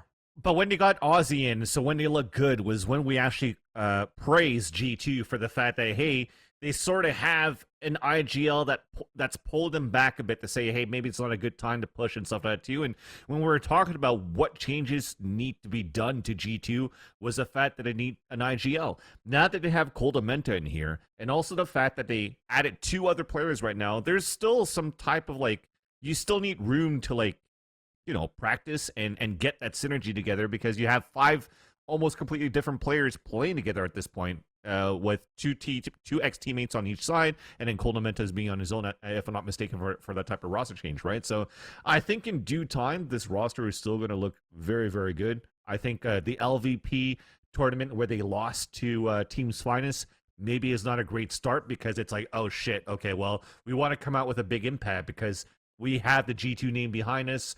We think that we put a lot of money into this at the same time too, that we should automatically get good results. But if they don't get it now, I don't think it's that much of a big deal, and that it shouldn't worry you that much for now. I like this. Yeah. I mean, it's brought up in chat by Lord Lexus that Boast says on his stream that he thinks Mixwell should be actually a supporting player. Kind of make the same move that Skadoodle made, right? Mm-hmm. This would be another example of an AWP player from Counter-Strike moving to a supportive role in their team. What do you guys think about that? Do you think it's still worth building around Mixwell here as like a primary op player? No. I just think that we've seen the impact of a player like Durka coming in for Fnatic, who's just a lot. I feel like Mixwell feels so much weight on him personally. He is the team captain. He might not be the RGL, but he is the main poster child of that G2 team. Mm-hmm. And I just feel that whilst he puts together good stats on the Jet, of course, and even on the Raze, it would be nice to see him sort of play some of the other roles and invest in some of that new talent. I mean, frankly, as well, G2 could put out the worst team ever. They would still be the first name to be signed in the franchise league if at all it happens and when it happens, right? So I do think G2 obviously cares about Valorant at this point, but I think they care about Mixwell a little bit more than doing better. He is the Tenz of Europe, I think. The tweet is fucking incredible from Carlos. Imagine spending $quadrillion on improving your Valorant team to then lose against Roberto McDrifter and his goon squad. Couldn't be me. Carlos is so fucking funny. But so here's the thing.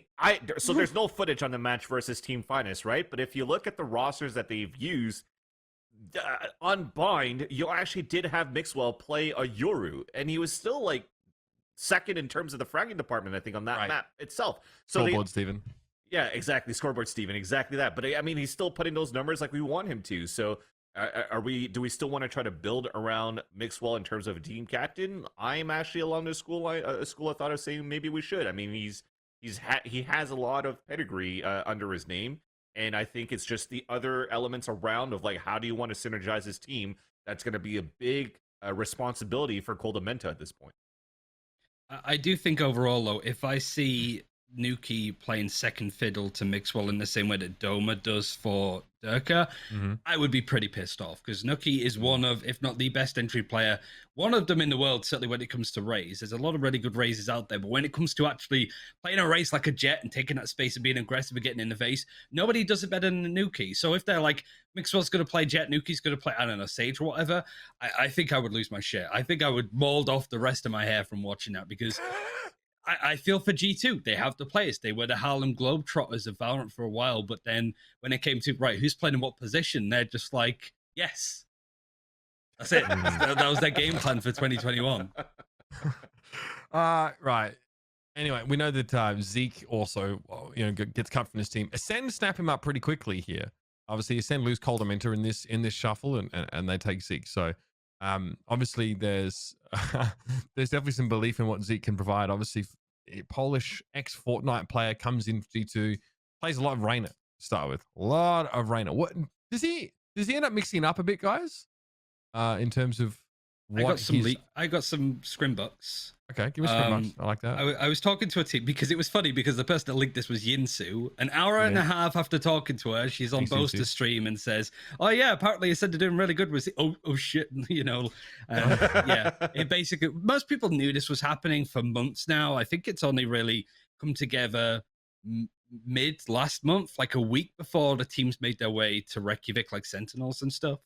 But Ascend are apparently doing very well in the scrims, at least according to one team that's scrimmed them a couple of times. Like, they look really solid, and it's nice to hear that because I think a lot of people maybe assume that Ascend were going to completely fall off after winning Masters 1 because they apparently had their coach IGLing during the game. They lost to Vitality in stage 2, and so I guess people thought that this team was going to fall off the cliff a little bit, but it's nice to see that with Zeek, with a player, and losing a big IGL like Cold Dementor, they're still doing tremendously well, at least in scrims. Yeah. I mean, Cold Dementor was, I mean, you call him the big IGL, but yeah, it is a problem, obviously, if your coach is doing that calling for you. They beat Team Finest, so I'm sorry. Just saying, big difference there. They 13-6 Team Finest. They played against them, obviously. So that team is still what? It's Keyless, CNED, Zeek, Starso, and Bone Cold. So still most of that Ascend roster is intact, and Zeek goes over there. That's interesting. That's just an interesting move. It's not a 1-for-1 obviously change, I guess. So Zeek was playing what? Raze. Right, so he's playing duelist on that particular team. Reyna Raze, yeah. He played like Sage and stuff for G2, I think. Yeah. So again, it was just a very top-heavy team overall. And it's a shame, really, because Mixwell is a pretty decent Raze. He's a pretty good Jet. But now you have Nuki on your team, and you had Zeek on it before. It's just who plays where? You put a good supportive player in Aussie in it, and everybody seemed to fall into place. Yeah, I like that. When you take that out, you've got... It's like having 5 strikers and playing them all in midfield. It basically is me playing FIFA, but it doesn't really work when you go to like real life. Sure, just run about. I mean, that's always been how G2 is described, I think, in not so many words. So obviously, the loose end on this story is that Patitek and Ardiis go to Team Heretics. Heretics snaps these two up. So this definitely completes the cycle, and it makes it much more of a roster shuffle than it is like people becoming free agents and getting picked up there as well. So, look, this is fair. I mean, Patitek and Ardiis are known quantities. Obviously, this team sponsored by Babybel Cheese, by the way. That's a big deal. That's a hell of a sponsorship. I would love to be sponsored by Babybel. It's them fucking red cheese wheels and tiny Edam cheeses. That shit's fucking fire, bro. I hadn't had that shit since I was in Europe. That shit's good. You want me to have one now? I've got a couple in the fridge if you want. Damn, no, don't make me hungry, dude. I haven't eaten yet. I'm getting it. Hold on. Oh, damn. All right. Well, while Ryan gets his cheese. So look, fair enough. Obviously, this isn't to say that there aren't a great number of free agents close to the top level in Europe, but Patitek and Ardiis are two of the, I think this is easy to say, two of the most experienced European Valorant players in the world, right? These guys were on this team since Patitek was like one of the originals that really started to shine on his Omen, like early on in Valorant. And you could say the same for Ardiis. So, this is fine for Heretics. Heretics obviously were... Yeah, look at that. Logo. Product placement, baby. Yeah. And this is where everyone finds out your camera's actually been mirrored this whole time. Yeah, oh yeah, I just realized. Yes, I love Lebby Bab. Lebby Bab is such a better name than Baby Bell. Lebby Bab. Yeah, so at this point, though, for Heretics, that means that that's 4 players out of 5 that are currently signed. So who's going to be their 5th at this point? Because this sounds... Supposedly Valorante, who's... I don't know what agency plays, got this feel... This is... I think it's... Sorry. It's not off, is it? Oh my god! No, the guy really just wants a bit to fucking warm. rub it in, eh? Not only is fucking verified, he's like, I got Bobby Bell, boys. Let me just fucking eat it in the middle of my sentence. This guy's on Volvo Peak, right? Oh my god! Let's have a look here. He was on Volvo Peak. Sorry. I remember that team. It was just like a complete mix of nationalities there. So okay, I don't know anything about him, but we know that he's obviously Raze, Reyna, and Sage kind of players. So yeah. I don't know too much about him, but look, it's good to see that it's taken Heretics quite a while to rebuild this roster. Now I think of it, I also wonder with Patitek and Ardiis being cut like that. I wonder if it was the end of their contract, because probably no buyout. So it's a bit of a no brainer. I think if you're Heretics trying to rebuild a team and being like, oh yeah, free agents, huh? Come right on over. I don't know if there was a direct. It's probably a bit of a deal. Yeah, I'd imagine maybe so. It's an easy buyout, isn't it? Like, we'll swap these players for these players. But of course, when it comes to Ardiis being Ardiis, it needs to get straight in there. This is what I think I've missed the most out of EU is Ardiis just doing this typical shit of just shit talking people. Yep. The grudge match against Heretics, if we see it, or if it's not streamed at all, who knows at this point, would be a good one. I mean, there's some stuff that he's done that's kind of probably a bit too far, but I think Europe needs him back, I think, and he needs to really get on the nerves of some teams, I think. It's a cool narrative, but it relies on us being able to see Heretics versus Acend or Acend versus G2. It's just nice to see the top end of Europe get a little bit stronger to try and catch up. Most certainly with Fnatic, but also like FPX, Team Liquid, those kind of teams too. All right, well, we'll see how that sort of top 10 in Europe starts to look over the next couple months now as some of these teams start to shore things up a little bit. I don't know really about G2. I really don't know what to expect here. But we'll see. We'll give them time. I've seen some teams. Heretics. Sometimes the teams that don't have, the FaZe Clan and Counter-Strike, before they reached their heights, they did not have a honeymoon period at all. They were poo-poo when they first formed, even though they had 6 players on there. So sometimes it's like, the worse your honeymoon period is, or if you don't have one, the better you end up down the line. So we'll give them a chance. Ryan, you have been busy recently. We just had what was it, Red Bull Campus Clutch that went down in the UK, which was a university level Valorant tournament that ran for 24 hours. This was a LAN, or at least you're in the studio for it. Yeah, it was a studio event. It started at, well, the call time was 7 a.m. and it ended 4 a.m. I think it was, that people got out of the studio.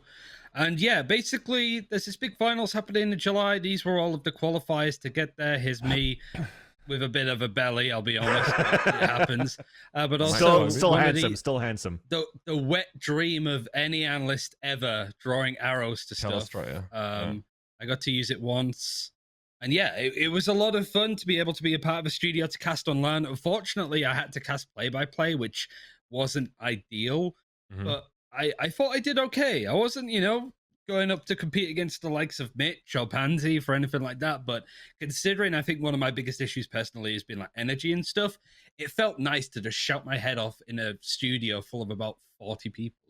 That was good fun. Better than being in the office doing it, right? I'm jelly, man. That looked like I thought I would be more nervous and embarrassed being in a studio than I would be here. But no, it turns out that I don't mind. You're built for it. You're built for it.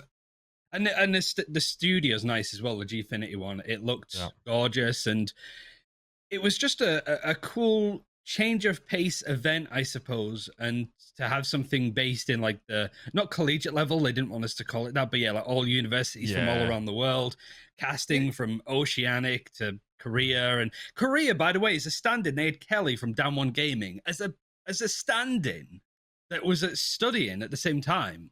Like it wasn't bad players by any stretch. There were legit pros in this tournament. You had Fred. And yeah, the finals in July are just going to be insane. They're out of Spain as well in another studio. You had Fred from BBL fucking playing for Team Turkey at the same time as well. So he was just shitting on people. He didn't care. He didn't care. He was like, I've signed to BBL now. I'm just going to slap some people. I've seen that happen in Overwatch Collegiate. So yeah, like I love this. Obviously we're not calling it collegiate or whatever, but seeing more competition at this level is really, really good because it's part of the pathway, I think, to produce like potential esports pros. Was Veli on the desk, my guy, all the way to bloody London? I saw his tweets. Yeah, that's ridiculous. Like they flew out like DDK and stuff, and they had to quarantine for 5. Like I got the chance to do Reykjavik because Veli had to go on a flight to get here. It was, I mean, I'm not going to complain at that, but it was still just funny how so many big casters from the States flew over to do a 1-day event. That is just insane, to be fair. Yeah.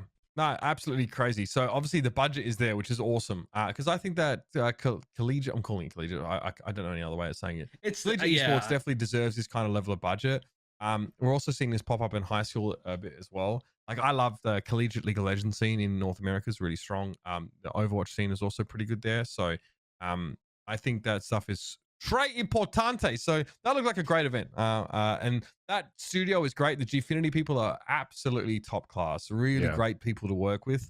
I did an event there that never actually happened, but I was at the venue for a few days while we were trying to make the event happen, and it was awesome. It was actually one of the only times I've been to London. So big shout out to Red Bull, big shout out to Gfinity and to all you guys. Great stuff being involved in that one. And we're looking to see more of that sort of tier 2, tier 3 circuit be promoted. And Red Bull, I love the way they're doing it. So good on you guys. It was nice to meet everybody as well, like Hypop, Mitch. Rusty Silver asked if I met Bolster briefly. Yeah, I did at Weatherspoons. It was funny seeing Veli in a Weatherspoons. I won't say any more than that, but he really took in the London British experience. And I'm sure, sharing how we say explicit words that I can't say on broadcast. Yes. Wow, so, you mean the word I said like 20 he really minutes came ago? into his own. Yes, well, we'll let Veli tell that story if he wants to, but I mean, the bloke ordered. He had a full English breakfast in a styrofoam container. Yeah. I guess he was in quarantine. He was quarantined, I think. You got the blood sausage pudding out of a styrofoam. Blood pudding, container. Yeah. Don't do that. That would not be it. So good on him. That was a lot of fun to see everyone hanging out there. Let's move on here. There's a Reddit post recently beginning a conversation about like, let's get some of these CSGO style sort of sprays, these graffiti on the map. So like, let's get one to commemorate Reykjavik. And if we took a step further, if we were to do this, thanks Valorant Fanboy 69, nice. What would they be? So a couple really good suggestions here. So this first one here is Jay Rush, obviously who's in the chat here, but I love this. A very subtle hi written in knife slashes in the spot where Vanity 180 soul casts into the into the next galaxy. That was I can understand why people would be against it because it's a bit of a negative connotation, but it's also just so fucking good. It's such a little thing. It's a big mistake from Soulcast, but I think people will more likely forget who the victim of it was and more the perpetrator with Vanity, right? Like I think that's the positive to it overall. I don't think there's any more iconic play than that because it was funny. Like Jay Rush said, it was the NA EU first ever match. And yeah, Soulcast isn't going to forget about it anytime soon, so I don't think we should either. I'd hate being him though and having that like immortalizing the game, and every time I walk out of spawn being like, "Fucking hell, man!" Like, every time I play on hate and having to deal with that. Teammates being like, "Hey, Soulcast, it's you!" Just like every time, like, and you just get people constantly tweeting at you. Like 3 years later, people will still be going on about it. You just be like, "Oh, can you shut up?" So maybe not that one. But there was another situation. Obviously, like Lucky's insane 1v2 clutch against version 1 on Acend. Well, watch it first, and then we'll talk about it. This was crazy. Yeah, it was actually pretty cool. I think it was like even the play that really turned the series for New Turn at that point as well, right? Because they win this one in overtime, and then they go into the third map to win the series on top of that versus version 1. So that play to jump out through the molly and getting to 2K, clean. It feels like Simple's jumping up play on Cash. You know what I mean? Like how we have like the spray of him dropping down from heaven on Cash. And obviously, it's a shame. If it happened in a grand final, I think there'd be no excuse but to do this. Like, you have to commemorate that moment, right? And I think the only reason why, obviously it happens it's an important game. It's a knockout match. It sends V1 out of the tournament ultimately. Oh, no, wait, no, it sends them to lower bracket, doesn't it? Lower bracket, yeah. So it was our quarter match or semi-match. But yeah, I think overall though, as we probably had another suggestion of the Sentinels run of a 9-0 run, right? Yeah. The thing is for me right now is that those graffitis that we see in CS:GO were like huge ass fucking like huge plays, you know? The knife kill could have been cool, but it's like I don't necessarily see it ringing with me in the end because, as you mentioned, Mitch, that drop from Simple from Cash was not only that, but he dropped and no-scoped 2 players on top of that. One at Jenny or at Jump Up, and the second one on B main. So like in a whole long distance, no scope to get that second kill, and then the infamous James Bardolph call, giving a little bit of self-advertisement to his platform. This is not FPL, Dan. And then that's Simple immortalized at that point. The Cold Zero versus Team Liquid. I think that was the one for the MLG. Mirage. Exactly. B-side. Anaheim, B main, right? So he's jumping no scopes. That's DDK that's casting that, by the way. And he's getting all of these hits. And then that was where LG actually beats Team Liquid. And I think they win the grand finals on top of that. So there was it was an important moment in that game and an important moment in the series that definitely should be immortalized at that point on B Mirage. For me, honestly, for Masters 2, there's been some great tournaments, some great things that happened, some great overtime matches in series, but nothing really captivated me as to be like, it has to be the play that gets immortalized and to solidifies into a graffiti. But I am for it, though. I think this is something really cool that Riot should look into. But maybe not there yet. Was there a spray for the happy ace with the deagle on Inferno? I haven't seen that yet.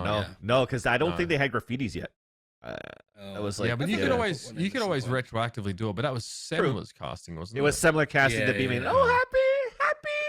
Oh, yeah, there it is again. Damn, that was a sick moment. Yeah, so perhaps we just need more. It's kind of hard, right?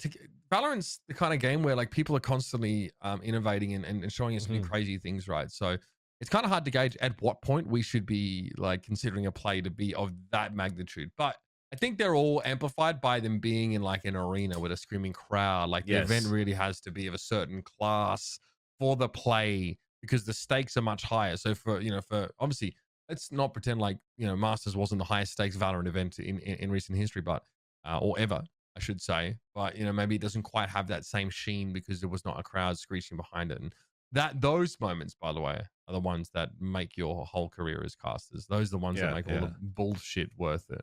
So, I can't wait to screw mine up. I'd just be like, oh, that was nice. Can you imagine? Oh, that's pretty cool.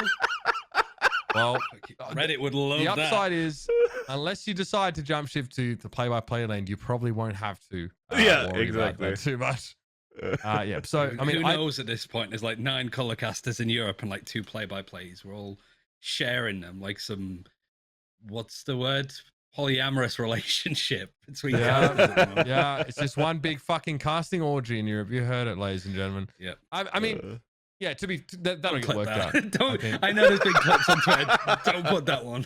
I mean, you said it. You said, listen, all the dumb shit I say gets clipped on this show. You retract statement? Yeah. Make sure you clip the part where Ryan retracts the statement, guys. Yeah, make sure that's in there. I'm sure that'll get clipped. So I like that idea. Made it weird. Well, anyway, I made it weird. Listen, I just rephrased what you said. That's all I'm saying. They'll get there. Don't worry. Eventually, someone's going to get herpes, and then it's all going to be over. So don't worry about it. Europe will sort themselves out. It's the NA experience. Oh my god, man. All right, nerds, I think that's about it. We're getting to the end of our rope here. Ryan, thanks so much for coming on the show, man. It was great to have you here again this week, dude. Always good. Always happy to be on. It's always nice to shoot the shit with my favorite people.